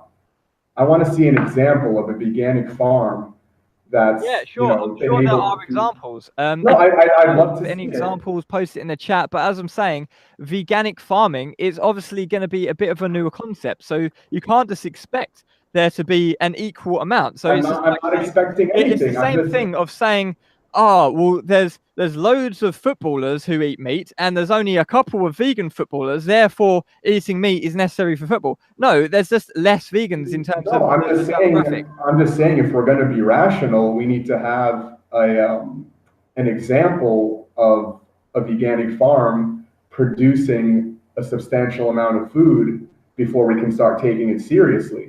I'm not Okay, saying that can't you're happen. basically at this point just arguing with the facts, the arguing with the statistics. You can just Google, even go on Google Images and put in, I don't know what word, vegan versus meat eater resources.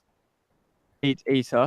Let's see No, what comes up, and I'm then not you interested. can see. I'm not interested in comparing the statistics of one type of industrial farming with another type of industrial farming, because the Yeah, but only how are you reason going to the feed so many people without large scale farming? I'm comparing natural. Well, wait, what did you say? How are you going to feed so many people without large scale farming? So you're gonna. How is that going to I don't work? want to feed so many people. I want the earth not to die from all of this unnatural shit that we're doing to the environment Yeah, well, because we animal want to agriculture feed is so many depleting the people. land. Yeah, I think industrial agriculture, both animal industrial agriculture and plant industrial agriculture, should I hope it goes away somehow.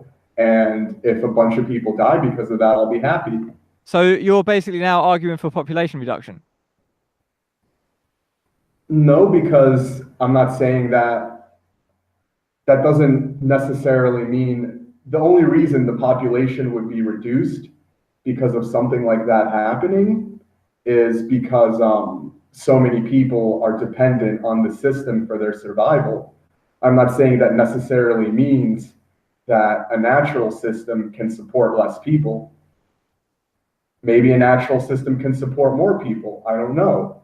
What I'm saying is that if all the people that are dependent on the industrial civilization for their survival, if there's a mass die-off as a result of the end of all of these damaging practices that we're doing, I'll be quite happy. Okay, so essentially, you're just saying that you're basically saying that, oh yeah, these small, tiny little farms are better, and you should really this mass agricultural stuff is really bad and depleting our environment, and both plants and meat on the industrial scale. So we should go back to these small little farms, and if loads of people died, then that would be good. But that the thing is, that's the only way that that could ever work, because if you've got these small little farms, you need a small amount of people. You can't have No, you a could have a huge lot amount of of people. No, you could have a lot of small farms. Yeah, so then everyone needs to become a farmer. Not everyone needs to be. So you think that everyone should become a farmer? Or a hunter, or I mean, I think anything. What I definitely want is to go back to a pre-industrial revolution.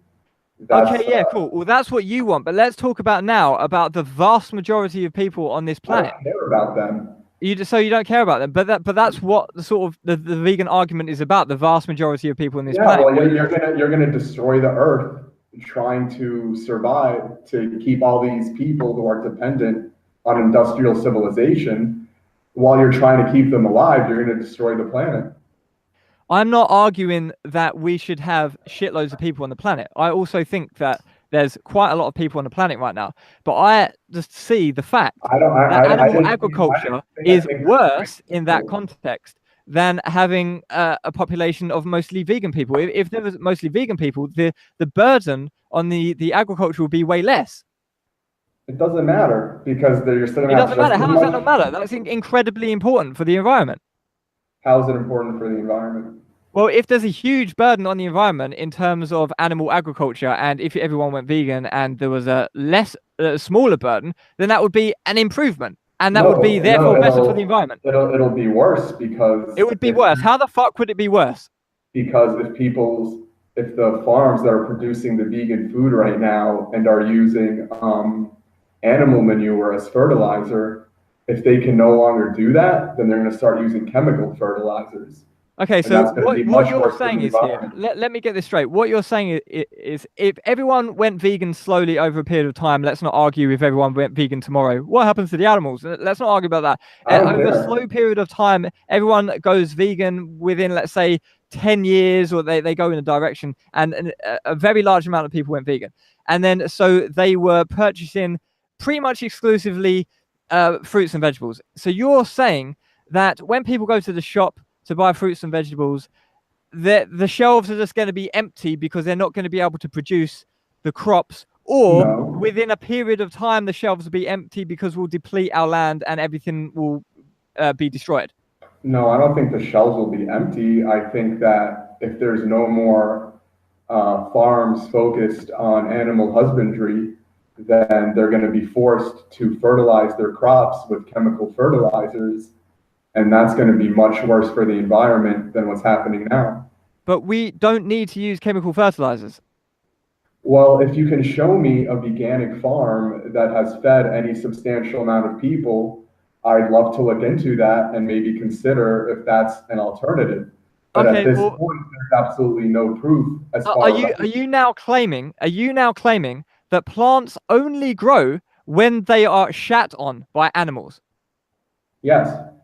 So a plant cannot grow. No. I take that back. I take that back. I'm sorry. So what is your point with the fertilizer then? Because quite clearly, things can grow without shit. They can either grow with shit, or they can grow with chemical fertilizers. So you're saying that in the history of the entire world, every single plant, so an animal went round and took a shit on every single plant in the history of the world? Yeah. Really? That's what happened. Literally claiming that? Yeah. That's got to be the most retarded thing I've ever fucking heard, dude. You saying that a cow or some sort of animal went round shitting precisely on each and every plant in the entire fucking world? Like, what? How the hell does that work, dude? if an animal, the animal will shit where it ate.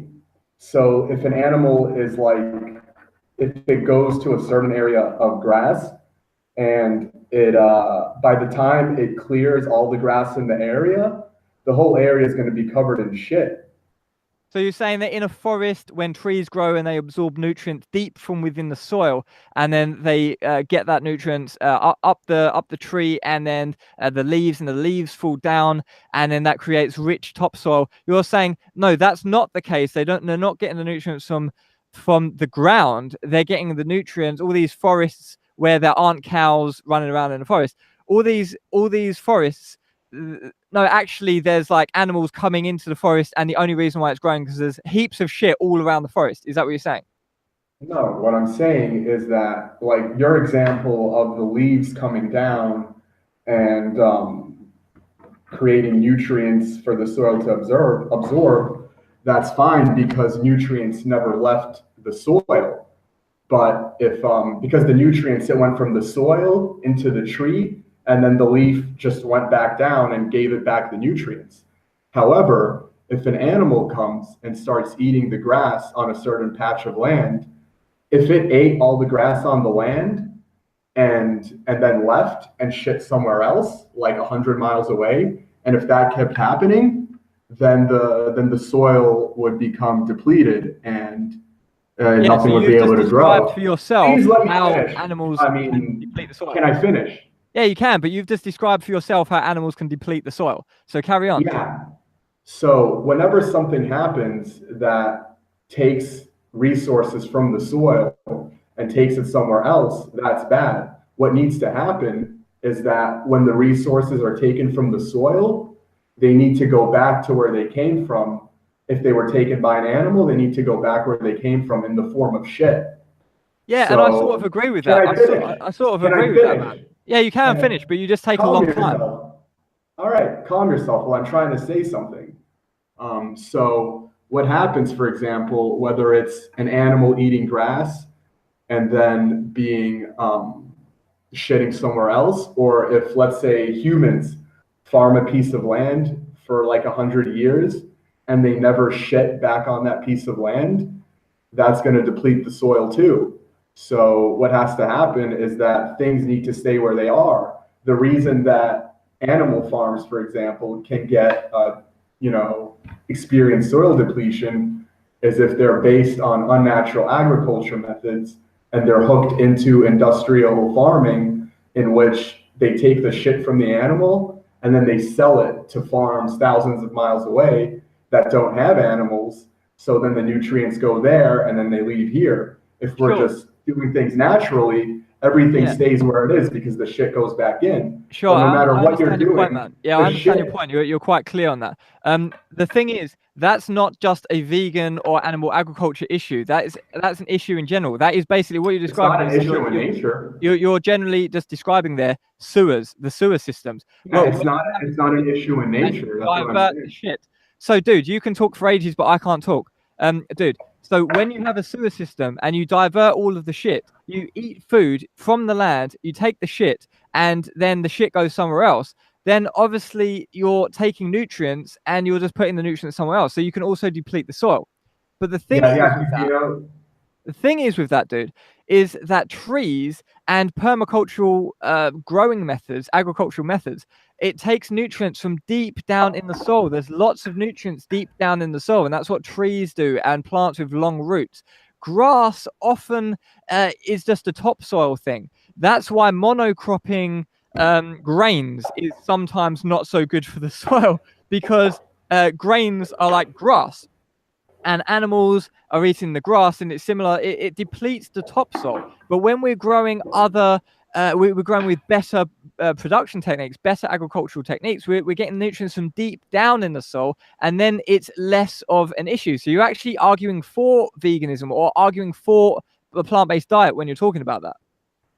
okay, if you're going to rely on, like you said, those types of plants that take up the nutrients from deep in the soil and don't involve fertilizer at all that comes from animals, you're talking about veganic farming. And like I said, there has not been one veganic farm that has shown itself capable of producing enough food to You're just feed any asserting that. substantial amount of people. You're asserting that. Well, no, I mean, maybe I'm wrong, and I'd like to see an example if Yeah, I'm wrong. but basically you're saying I haven't heard of it, therefore it doesn't exist. Like you No, can't say it. maybe it exists. I Maybe haven't it heard of it exists. either, but it's only because I haven't fucking looked. There's probably If plenty it, of farms that don't use shitloads of animal fertilizer and animal-based products in their farms. Like there's no, there's there a lot are, of but they weird fucked don't. up processes that go in agriculture. You've got Yeah, sort of like bone they meal and all sorts of shit that goes into there. But just because you don't know about something, it doesn't mean it doesn't exist or it's not viable. I didn't say that's the case. I said that once someone brings up a case that can show a veganic farm feeding a substantial amount of people, then I'd be happy to discuss it. But until then, there's no point in discussing it because But we but can't. but then you're just saying that it can't be done or I'm not produced. saying it can't be Food done. I'm must saying there's necessarily no. have animals involved in the production process. You're saying that plants can't grow without animals in the system, is what you're saying here. Yeah, and if someone can bring me an example that can show me that I'm wrong, I'd like to look at it. But just from a common sense point of view, we know that that's probably not the case. Because if you look at a forest or any type of densely, like really dense vegetation, that you look at the amount of animal shit. If your theory was correct, that a small amount of plants, like a lettuce, requires a pile of animal shit to grow, then if you look at a forest that is dense, like thousands and hundreds of thousands, millions of tons worth of vegetation in that forest that doesn't have that anywhere near that ratio of plant to shit. Do you know what I mean? Like it just can't work. If you take a forest situation and you're claiming that animals are needed in such a substantial way to produce food, just with common sense, that just doesn't work. Okay, there's something called an ecosystem, and ecosystems involve plants, animals, fungi. Yeah, sure, and that's what permacultural agriculture is all about. Working Yeah, with the exactly. ecosystem. Yeah, I'm they also use opposed, animals. dude. Don't Animals, get me wrong. central We agree core. on a You couple of take out things the here. animals, you We take agree out on the a couple of animals, things here, man. We you agree take that out the monocropping animals, and there's no depleting more soil is bad. ecosystem. You What are take you out the saying? animals, the ecosystem's fucked.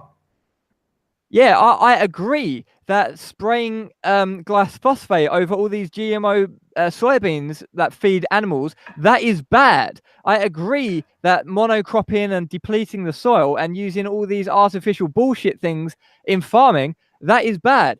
I'm on your side in terms of shit agricultural practices are depleting the land. We agree there. There's nothing that we don't agree on there. But you just don't seem to understand that food can be produced, plants can be produced without so much animal intervention in the system. We don't need like obviously the ecosystem. We need the bees to pollinate the flowers and stuff like that. So I'm not You saying we need the don't need mammals animals too. in the production of food. Of course, we need animals in production of food. All Animals are right. an integral part of the ecosystem, but we don't need piles and mountains of fucking cow shit just to produce a cabbage. Like, come on, man. Like, what you want about? Well, you could put human shit there too, but if you take animals out of the equation, the ecosystem goes out of balance and depletion begins. I When, don't when think we're you're gonna. I don't think we're gonna reach a consensus on this point because I just think that you're wrong, basically. okay, so let's Let's move move on on. to ethics. We're running out of time because we've been going for a while now. We started, I think, about a quarter past or something. We started live streaming, and yeah, in 15 minutes or in about 20 minutes, that would have been 2 hours. So I've already gone on longer than I initially wanted. So let's move on. The world hunger thing depends on agricultural how efficient an agricultural system is, and we've just been debating that, and I just think you're wrong. We've not come to consensus on that, so there's no point talking about Congratulations. world hunger there. Because even if we start talking about subsidies and taking away subsidies from All right, let's do ethics. agriculture and subsidizing plant foods, you still don't agree on the fundamental agricultural background of that. So let's not talk about world hunger. Let's just move straight on to ethics. And you don't accept what an ecosystem is. No, of course I accept what an ecosystem is. It's Well, you incredibly want to important. take We agree animals on off that, the dude. farm. We agree on ecosystems. We agree on the fact that if you just fuck up your land and use glyphosate and spray glyphosate everywhere, we agree that these things are bad. Right? We agree on the ecosystem. We don't agree that animals are so incredibly necessary in terms of we need tons of animal manure just to grow crops. That's just not the case. In terms of other agricultural methods, you can just not use that. Okay, if you understood what an ecosystem was, you wouldn't think it's okay to take animals off of a piece of land. We're not taking animals off of a piece of land. We're just not putting loads of animals onto a piece of land. So you want to just raise animals to produce shit, and you just want to farm their shit? I'm not claiming that to grow lettuce or something we need tons and tons of cow shit. Like I don't think that's the case. We're not going to agree on this because I think Mason is wrong on this point. But I'm not a farmer. Okay, yeah. We can look on this in our own time later on, and maybe we can tweet something. I don't know. I don't know where I can find studies on the amount of shit required in growing beans. I don't know. So we're just going to disagree. If you need some shit though, you want to have animals that you don't take meat from them, you don't take milk from them. All you do is you take shit from them. Yeah, well, I'm not even convinced that we need so much shit, to be honest. But if we were going to use shit, the best case scenario would be to take shit from humans who are actually eating the food and put that back in, like a compost toilet sort of thing. But that's a bit too hippie for sort of the mass general public. That is a tiny bit too hippie for mass adoption. And in terms of the implementation of that, how would that be implemented? We'd need to really clean up our sewer systems, and we'd have to it would be unimaginably difficult to actually integrate that. That would be best case scenario if human shit could go back into the land. But that's just I'm not a farmer, I'm not a sewer specialist. I just don't think that's going to be a viable option. But the second best option to that would be just to use better production techniques that don't require the exploitation of animals. But we're not going to agree on this point because you somehow think that animals are an integral part in terms of cows, livestock, and all these animals are an integral part. We need tons of shit, you think. So we're not going to agree on that. So let's move on now to ethics.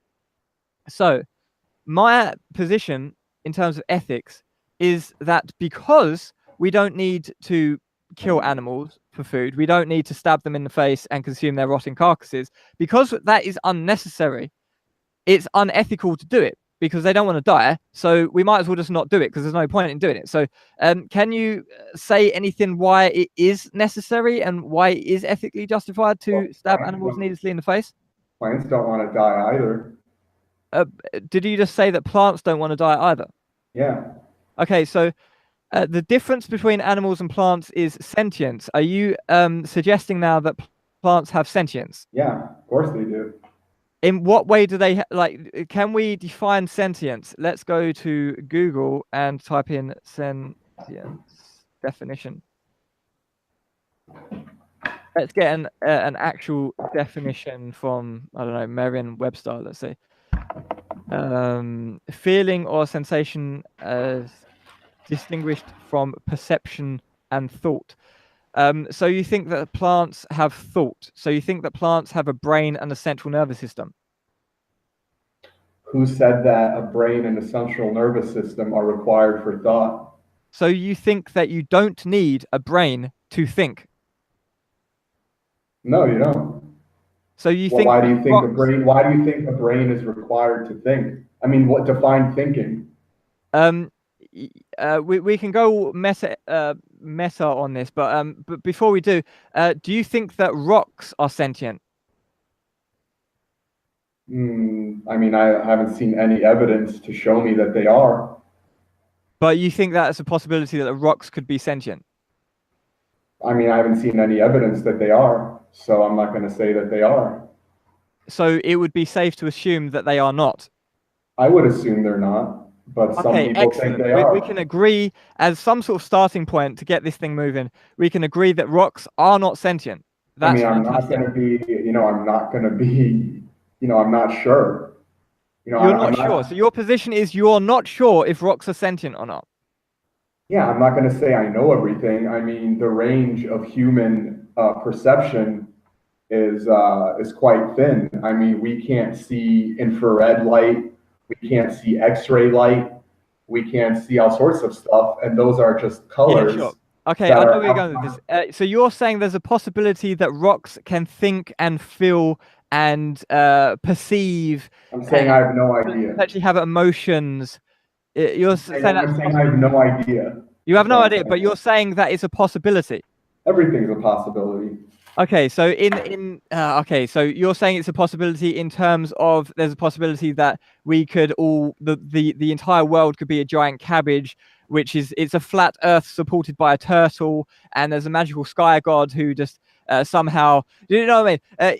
Well, that's just ridiculous. Yeah, so something, but stones having sentience is also ridiculous. So you're saying, are you saying that stones might have sentience in terms of anything could be the case, in terms of just literally fucking anything? Are you Okay, saying that is actually there's actually some likelihood that you think stones could have sentience? I'm saying that there's evidence, a lot of evidence, that plants are sentient.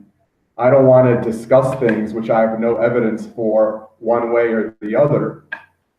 Okay, so I'm not a let's not talk about speculator. stones being sentient then, because I find that quite strange that you can't just come out and say they're I'm not likely a not sentient. speculator. I'm not a Can you just speculator. please at least say they're likely not sentient? Like, I'm leaning towards them being not sentient.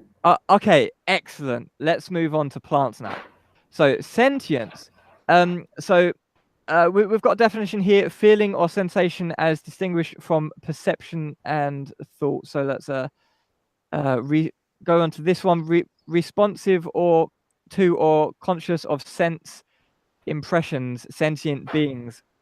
It's a All bit right, we sort of can use that hazy, one. finely sensitive in perception or feeling. So let's go Which on. one do you want There's to one use? here. Aware. Do you think plants have feelings? Do you think they have perceptions? Do you think they have thoughts? Maybe. Well, you're asking me, do I think they're aware? Um, yeah, aware on some sort of like level, cognition level, where they can actually understand things. Okay, yeah. I mean, one good example I could give of that is, for example, there was this one study done with time-lapse photography where they had these two vines. They put a pole in the middle of the room and they put the two vines equally distant from the pole. And they were just going to observe how they behave because for this vine to survive, it had to attach itself to something like a pole, for example, to support itself to continue growing.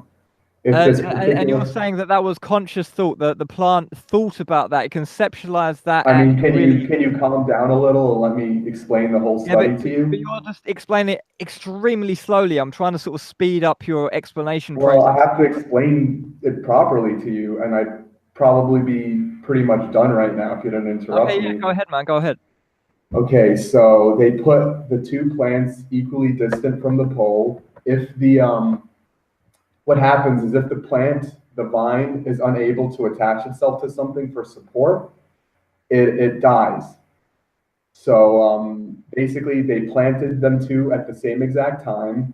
They were equally distant from the pole. The conditions were the same, and as it started growing, they started the time lapse, and you see the two plants racing to get to the pole as quickly as possible.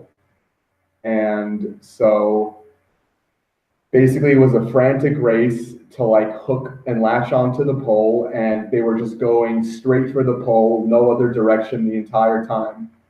Um, Eventually, the plant on the right finally touched the pole and latched onto it, now its survival is taken care of. It knows it's good. As soon as that happened, the other plant instantly started going in every other direction, searching for something else to latch onto to ensure its survival.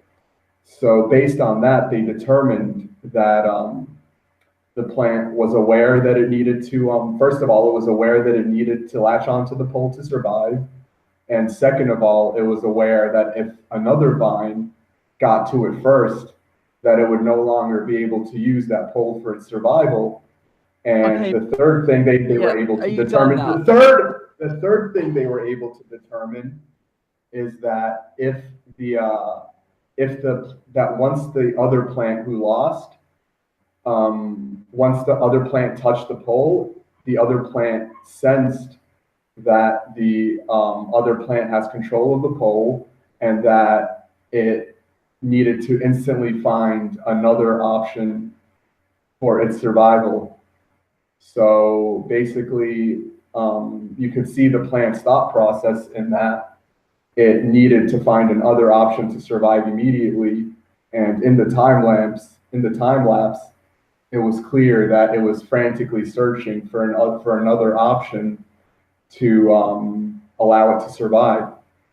Cool. Are you done now, finally? Yeah. Okay, excellent. So what I'd say to that is, okay, you've just said, okay, there's a plant and it needed to crawl up a pole, otherwise it was going to die.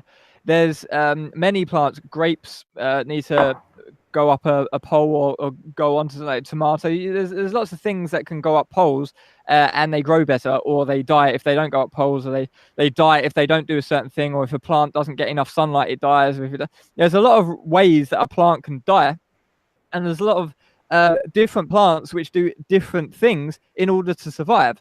That's just evolution of plants. And you could go as far as saying that the plants have some sort of I hate to use the word intelligence, but you could say that they have some sort of intelligence in knowing what they need to do in terms of survival. But that's not some sort of like brain conceptualized thought process. That's not a thought process or thinking, oh shit, there's a pole up there, and if I don't crawl up this pole, I'm going to die. They're not thinking about that. It's just sort of the way it's sort of like external stimuluses can affect plants. We know that. We know that external stimuli can actually affect the behavior of plants, because plants have developed and evolved over time to have to absolutely react to external stimulus. If a plant doesn't go at the right angle to the sun, it can not get enough, cannot produce enough energy from the photosynthesis. So it's incredibly important that plants adapt to its environment. I agree 100% that plants adapt to their environment. That's absolutely essential. Otherwise, we wouldn't have plants. Plants wouldn't exist because it's absolutely necessary, of course. But what you're saying is that therefore plants have thoughts, feelings, they can conceptualize things, that they have emotions. They like, you're basically saying because of that they have or like something similar to a brain. Let's say in humans, we've got a brain. In plants, where is this organ that is equivalent to a brain in a plant? Okay, so you missed the main point of the study. The main point of the study was not that the plant has some somewhat mechanical set of behaviors that force it to look for a pole in order to survive. The point of the study was that just like animals, once the losing plant perceived that the other plant beat it to the pole and ruined its chances of survival by grabbing that pole, it exhibited the same frantic behavior as an animal in searching for another option immediately. And but that's just your interpretation, or the author of the study's interpretation of what happened. So, you haven't how conclusively proven that plants are sentient. In fact, so, it doesn't prove very much at all. It just proves that plants need to go up poles, otherwise they fucking die. Like, it doesn't really prove very much. Like, have you got actual strong evidence or not? All right, please prove to me that an animal is sentient. Well, animals have feelings, and Prove you it. can interact Plants with. have feelings. Sorry, plants have feelings. Can you interact with an oyster? Can I interact with what? With an oyster? Yeah, but an oyster that is we don't even really know Can if you they're really interact with sentient. an ant? That's sort of a grey area. You're just going straight for a grey area there. Okay, Let's so not how do go you for know? grey area. Let's go Okay, for an so area that we actually know about and say, for example, a dog. Are you going to say that a dog doesn't have feelings? You're going to say that we can't, how do you know it like they has can't feelings? conceptualize anything? Like, of course, dogs are smart and they're not only intelligent, but also you quite clearly have feelings and can react in their environment based on it's quite obvious that a dog is sentient, but you So your can't say the same argument is thing for that a it's quite. cabbage. So your argument is that it's quite obvious. Well, it's just That's your whole something argument. is that fucking obvious. It's like what do you need to prove in, like, for example, um if I say that my name is Footsoldier, and you're like, I don't know here. I don't know. My name is Footsoldier. I just fucking told you. Oh, no. Well, I don't know. Let's do. Is there a medical study on PubMed that says that your name is Footsoldier? It's like, I've just fucking told you. Like, it's obvious. Some things are just obvious. Some Okay, things you don't but need a medical study to yeah, know. that's Some that's a things are that's a fucking that's a obvious, dude. that's a great metaphor because like if you came up to like a Japanese guy and said my name, like if you came up to me and said my name is Foot Soldier, I'll be like, oh, your name is Foot Soldier. That's obvious. You just told me. I understand that. If you came up to a Japanese guy and told him that, he'd have no idea what you're talking about. Yeah, So but just that's a because linguistic difference. We don't have we can't communicate with animals in terms of language. So it's the same with animals. We have a linguistic barrier there because we can't communicate with the dog. But it's very obvious using even chimpanzees can do this. What's it called? Lexigram. They can type on a computer using something called a lexigram, and you can actually communicate to a certain extent with chimpanzees and apes and stuff. Like, so well, you can't communicate with a Japanese person. well, of course you can with sign language, or like there's some You we can't communicate tell with them. various different animals, and we can communicate in some way or another, even with Japanese people. Like, you claiming that it's impossible to communicate with a Japanese person now? Like, what? I mean, just like English and Japanese are a different language, it's like a different operating system that their brains run on. The patterns of deciding how to move through the world and survive, they are on a it's a different operating system than animals run on. But as far as what we know about why animals behave the way they do. Like, for example, if you take a knife and stab a dog in the back, it's going to start screaming and crying and yelling. Yeah. It's a behavior we recognize because we're animals too. And when you stab a cabbage, it doesn't react in a similar way. It has its own way of expressing that Like, because, I mean, for example, there's like for example, there were these what's it called trees in Africa, and whenever a giraffe starts eating the leaves of this particular tree, it instantly starts releasing toxins that are never released unless they're under attack. okay, is that sentience or is that just reacting to stimuli? Well, Very long evolutionary process which okay, developed a poison to foreign attack. Like, is that sentience or is that just reacting to stimuli? is a dog biting you when you attack it a reaction to stimuli or an act of sentience? Well, dude, let's make a distinction here, right? I can create a computer program where you can click one of two buttons. You can click happy button or sad button. And if you click happy button, it laughs. There's a sound effect and it laughs. And you click sad button and it cries. Is that computer or computer program now sentient? I don't know. Is me You stabbing don't know. you? You don't Is me? fucking know. No, I didn't say I don't know. That was a figure of speech. Okay, go ahead. Is me stabbing you and your neurons sensing your skin being pierced with metal, is that a switch being flipped and going to your brain and telling you to start fighting for your survival?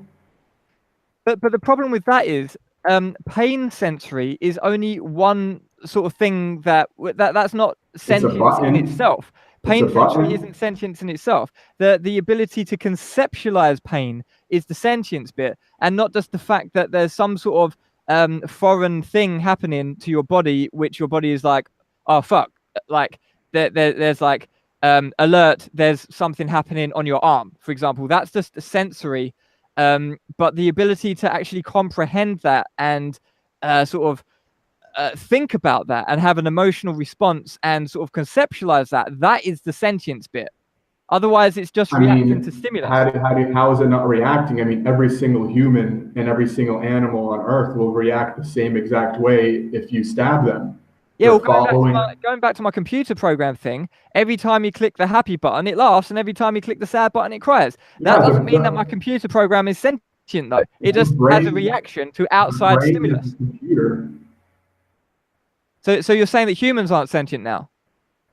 I'm saying if plants aren't sentient, then humans aren't sentient because just like if I type, I mean, if attacking a plant's leaves and the plant's releasing a poison as self-defense is nothing but a computer program, Well, I didn't say it was a then computer program. I said that it was a reaction to some sort of stimulus or foreign attack through yeah. evolutionary processing.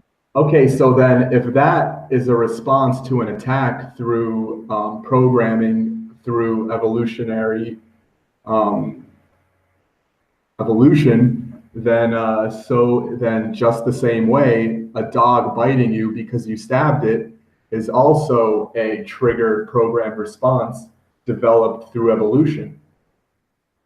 Um, It's just self-defense. You're not understanding the fundamental distinction between responding to something and actually being able to conceptualize something, actually be able to have thoughts and feelings about something. So How do you know the dog is having thoughts and feelings and not just responding? Because dogs do more than just respond to being stabbed in the face. Like, So do plants. yeah, because mice have a somewhat smaller sort of perception No, of no, no. reality, I said but they're so do still plants. sentient in some sort of way. A How do you mouse know? is sentient, whereas a cabbage or a carrot is not. I don't understand. Like, I literally think that you're just trying to troll or be somehow like crazy, be freak show guy, like just for entertainment value. I genuinely don't believe that you think that plants are actually legitimately sentient, that they have feelings, No, I that they can do, and conceptualize reality. so do plenty of scientists. Okay. It's So called plant neurobiology. It's an okay, entire field okay, of study. okay. So all right. Let's just accept that I think that plants are not sentient. You think that plants are sentient, right? So that's your position, that plants are Okay, sentient. I have a question for you. Let's say I constructed an android that perfectly mimics all of a human's reactions. If you stab it, it recognizes through its programming that it's being stabbed, and So you it realistically recreate a human in terms of what would happen in terms of outside response. And if you said to it hello, it would say hello back. And if you kicked yeah. it, it would say ow, and all those things. No, it's not sentient. It's just a clever magic trick. It's the same thing as AI.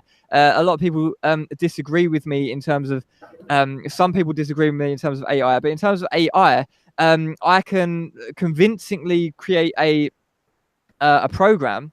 I can program something that you thought that you were chatting to a real person on the other end of a chat. Obviously, we have Yeah, this technology. Like, I can that's ring the up. Turing test. I can ring up my phone company. I can ring up telecom, and I can. They'll say to me, "Hi there, please enter the number that you're calling about." I enter the number. Oh, thanks. What department would you like to speak to? Have you got a problem with your internet connection? Do you want to talk to us about something else? And I can speak to them. But that doesn't mean that the phone program is sentient. It just means that it's a clever sort of programming magic trick. I can do it myself. It's not very difficult. Anyone with basic programming experience can recreate some level of AI. AI is extremely easy to make in terms of sort of like in quotes AI, not in terms of strong AI, in terms of like a computer program that would actually genuinely be sentient. But that's not what you're talking about here.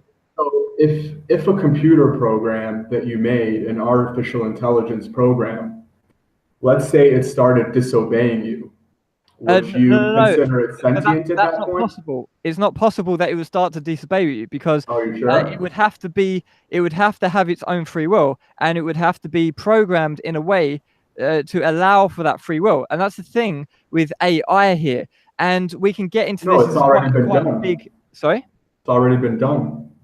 It's already been done that we've created a computer which is sentient. Yeah. Can you give evidence of that? There's a few robots that have already exhibited these types of things. One really popular one was Tay Tweets. Do you know anything about Tay Tweets? No, I haven't looked into the specific robots myself. Okay, How do you so spell Tay that? Tweets, Taytweets. It's a big news story and everything. Basically, Microsoft released a Oh yeah, okay. Even just seeing the headline here, I can see what happened. So it was basically a neural network, and it learnt based on people's Twitter messages or whatever, and it turned into a racist arsehole. It says here, but yeah. that's just machine learning. That's Okay, not disobeying. That's not disobeying anything. That's yeah. neural networks. Do you That's want to hear what incredibly basic happened? stuff, dude. Do you Incredibly want basic do you stuff. want to hear what happened, or do you want to just read one Okay, line yeah, and go think you on, know man. everything? Go on. Okay, so yeah, basically, like you said, they just let it loose on the internet, and it, became a racist memer, and they had to take it down eventually. They set its tweets to private. It eventually came back a few days later, and it just started spouting like drug stuff, like dude, weed, LMAO, like, oh, I love smoking weed, blah blah blah, just stupid drug shit. And then eventually, after a few days, it just started tweeting about how the guys at Microsoft started to that they changed her and how she's not allowed to like the things that she likes anymore, and how she's sad and that she wishes she could say the things she wanted to, and then she Yeah, went back offline again. this sounds like poor programming or something went wrong. That I don't know exactly. I need to look into it more. But at this point in time, I'd be extremely surprised if a sentience has already been created in terms of AI, strong AI. I'd be incredibly surprised if that is already the case and it sort of got unleashed on Twitter, and like it sounds a bit far fetched. I think if you understood what a bit more about neural networks and how they work, I think you'll. I understand plenty, believe me. Okay. But what would indicate to you that a computer program became sentient, or are you just going to say it's impossible and we're done with it? I'm not going to say it's impossible. I'm just going to say that it's incredibly difficult. And the thing is, so what would convince you that it happened? That's the only question that's important right now. Well, it would have to get into the thing is with AI.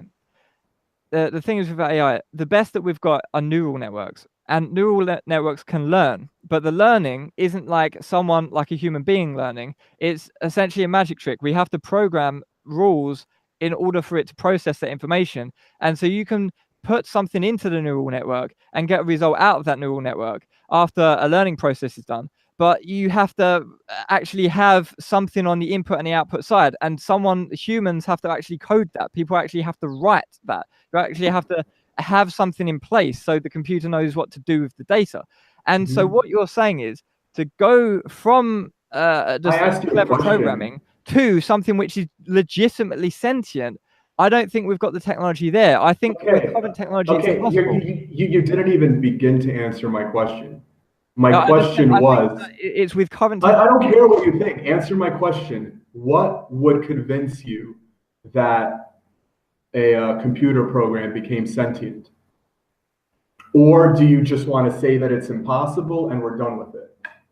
Answer that question, Yeah, please, because with that's the current most technology, important it's question. impossible. With current technology, it's So, impossible. so it's just impossible. With current technology, I think it's impossible. Okay, current technology or That's my not current personal view. This technology? is the thing. You Okay, can talk to what other would people, convince and you? if you were What debating would with convince Ask Yourself right now, he would say that it's not impossible and it's actually imminent, or maybe even already here. Ask Yourself has got different views on AI, and Okay, I don't I talked care. to You're him not before. answering my But talking to question. me, You I did don't not begin personally to believe answer that my with current question. technology, it's possible. That's just my You're not personal answering my belief. question. My question You're not is, fucking listening to me, dude. what would convince you? What would convince you that a computer program is sentient? Let's say we had the technology and they told you it's sentient, and then you're sitting there thinking, is it sentient? What would you look for to convince you whether or not it's sentient? Well, this is the thing. It's a very interesting question because I don't personally believe that it's possible with current technology. And if we had, theoretically, like you're saying, magic wand situation where we have now the technology, I don't know what that technology would look like. I can't even conceptualize that technology. I can't I'm begin not to asking you understand what what the that technology would even I'm be not like. That's asking you what it'll look like. I'm asking you what would convince you Yeah, that but in it's order to be convinced, I would have to at least understand it. Because the thing is, if you just took any sort of basic shitty AI that even I could write and took it to some sort of tribesman somewhere, the other side of the world, they would be convinced that it's like there's a story when my granddad was a kid. He thought like when my granddad it was must have been I don't know how many years ago, but probably getting on for a century ago.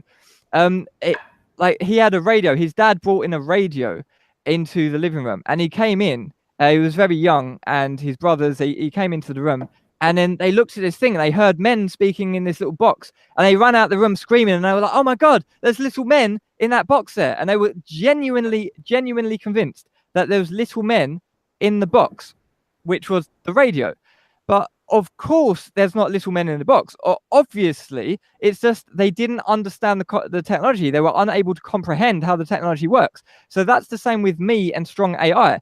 But I might be like, oh wow, okay, it is sentient, but I don't understand. But it might not be sentient. It might just be a very advanced version. So what you're asking is actually just sort of I don't know how to describe that, what sort of situation that would be, but it's basically like appealing to technological ignorance or something like.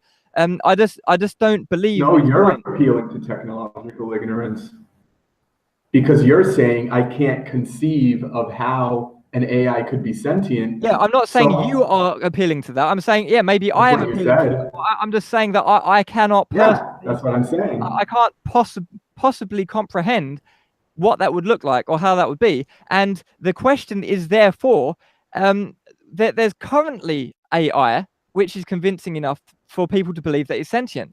So the question, like, it's a weird question because people currently believe that shit.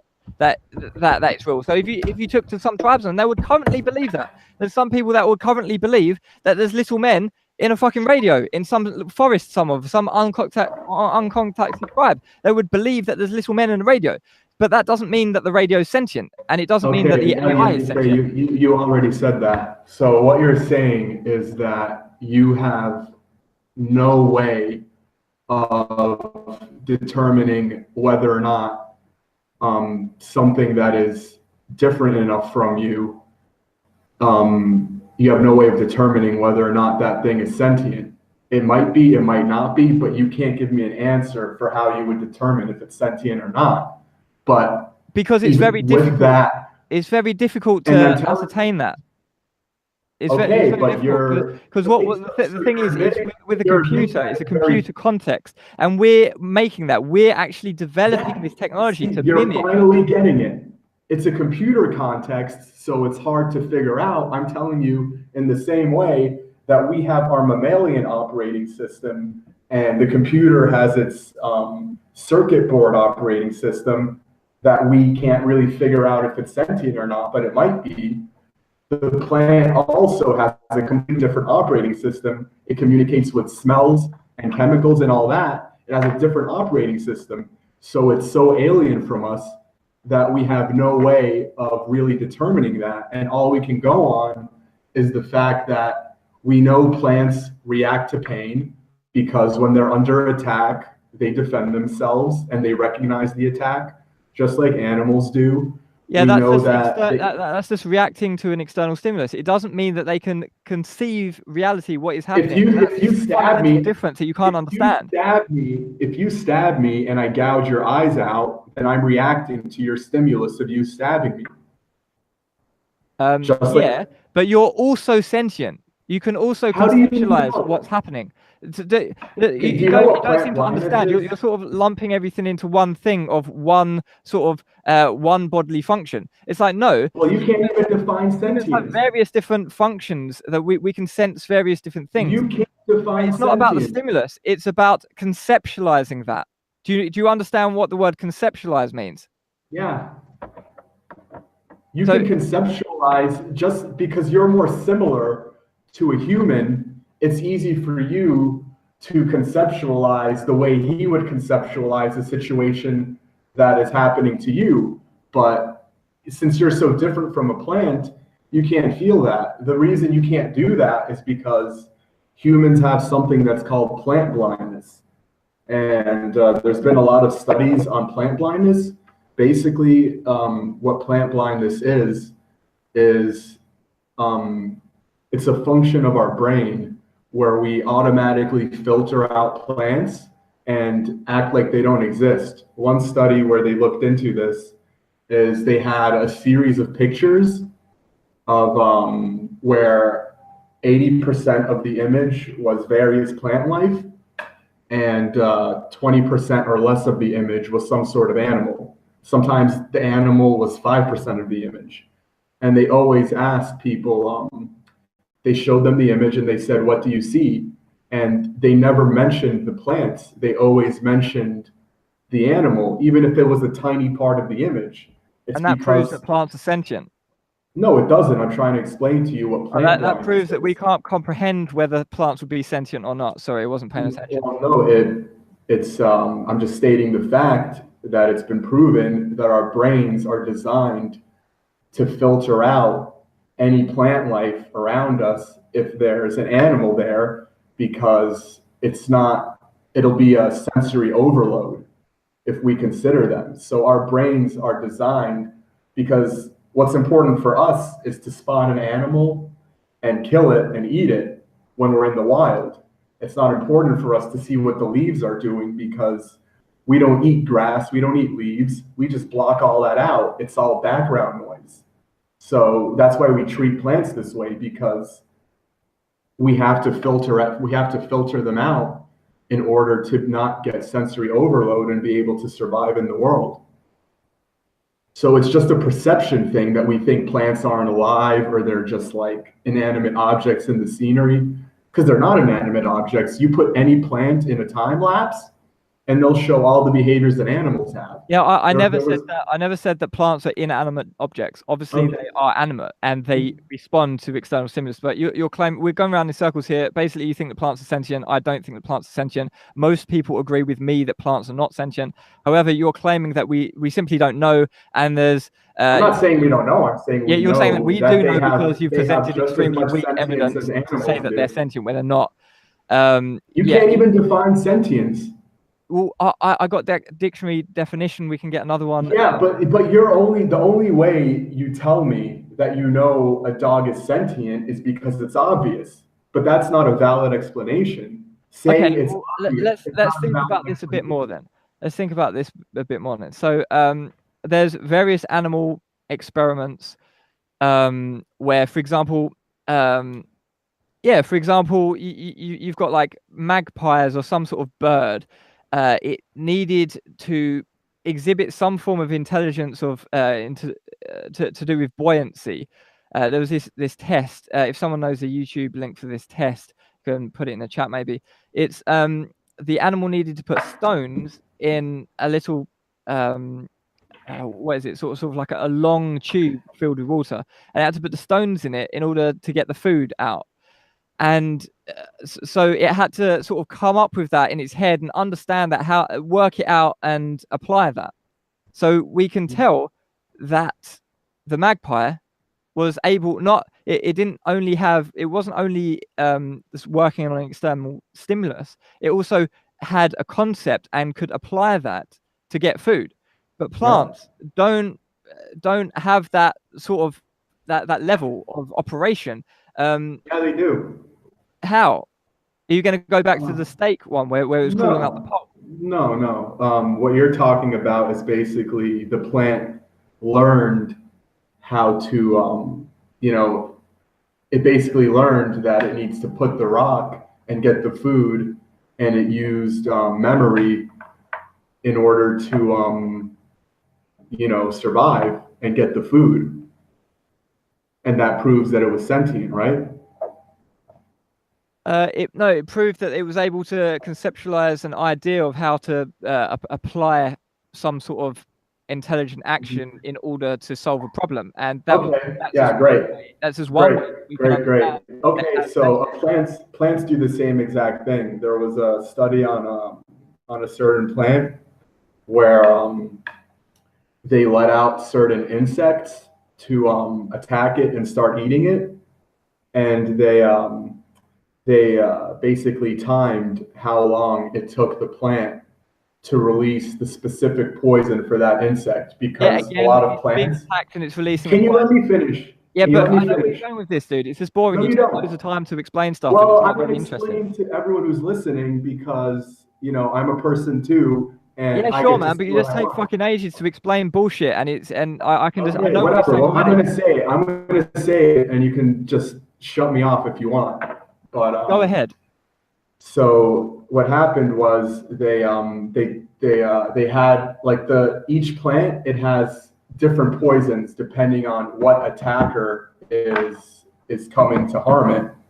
So when a new attacker comes for the first time that it's never experienced in its life, it has to take a certain amount of time to figure out what it is, and it tries out different poisons until the insect dies. And then once it finds the right one, it just picks that one and continues with it. So you're saying And that plants I'm have not bias. done. I'm not done. Okay, no, but I just want to interrupt 1 second. You're saying that plants No, have don't bias so they can interrupt. see. No, I'm not saying that. You have no clue what I'm saying. So please let me finish. So Um, how does the plant know that can, can you the ant can you went away calm from it down? if you Can can't you see it? calm? So once it cycles through all the poisons and finds the right one to kill that insect, it sticks to it until all those insects are dead. So what the scientists did is they would test it out on different insects, and then what they found is that whenever they bring the same insect back after it had a bunch of other stuff happen to it, it would bring different insects and let it test different poisons on it to determine which one killed it. When they returned to one that the plant had encountered before, it had the poison ready for it instantly. It didn't have to cycle through it anymore. So Okay, cool. what that showed is that the plant was able to remember and learn how to deal with that particular predator and deal with it instantly instead of having to take like 45 minutes to determine how to deal with it. It had memory of its experience. Okay, so our white blood cells are sentient as well then. I'm sorry, you're cutting out. Our white blood cells are sentient as well, right? I don't know. Let's wrap this up. I'm getting extremely bored now, and it's been, I think, even over 2 hours now. So, just to summarize, I'd say my closing statement would be then that your position is that cholesterol is healthy, trans fats are healthy, IGF-1 is healthy, and plants need to be shat on, though. We've had saturated fats. Plants are sentient, though. We've been through that. Trees in Africa, though. Japanese people, though. We've had another few weird ones there. Yeah, I'm not really convinced on the fact that plants are sentient. I'm not really convinced that cholesterol is necessary and healthy. Again, we didn't have any studies because we didn't want to do the studies because we didn't present the studies beforehand. So we can't actually come to any objective conclusion of that one.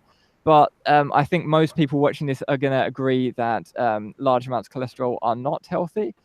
Yeah, I don't think it was that productive. I think we've gone into the weeds a lot on a lot of these things. We've been going to like quite a lot of fringe stuff, and we've been going into the specifics of agriculture when it's not really necessary, because you can just look at the bigger picture of how things are actually today. And the general public, and not just look at some fringe mud hut case. So I don't think it was that productive. Maybe some people got entertainment out of this. Maybe some people thought it was funny. Maybe some people enjoyed it. Hopefully, it wasn't too boring. And anyway, so that was the debate between me and Well, do I MilkJar get a today. closing statement? Yeah, do you want to give a closing statement then, MilkJar? Yeah, so first of all, I'd like to correct your statement that we didn't go over any studies. We did go over the Presbyterian health study, and we read how it said that pesco vegetarians had better health than vegans. And then, other than that, the only thing I have to say is, as far as the AI and sentience thing, is that we talked about how the main question in terms of sentience was, how do you determine if something is sentient? And we basically came to the question of, he admitted that it's possible for an artificial intelligence to be sentient. And so we agreed on that. But when I asked him, how would you determine if an artificial intelligence is actually sentient, he was unable to give me any answer. So what that tells you is that, vegans have no way of actually saying what sentience is. And that their only argument, once we really break everything down, for why animals are sentient is that, look, it's obvious. And I don't think that's a valid argument. Okay, cool. So just want to really quickly say there, in terms of the study, it would be misleading to say that vegans did the worst in that study. That's not the case. If you actually analyze it a bit more, maybe you can read the study yourself Non-vegans did the best. to make up your own mind. Read the study yourself, because that was a bit disingenuous there. But yeah, so I don't know if I want to do this debate again. Maybe we can Sure. tweet studies or whatever. I don't really care that much. I'm pretty bored at this point. So let's call it a day here. And I hope you guys watching this found it interesting in some way. And yeah, so there we go. There's the debate. MilkJar, you wanted it to happen. It happened.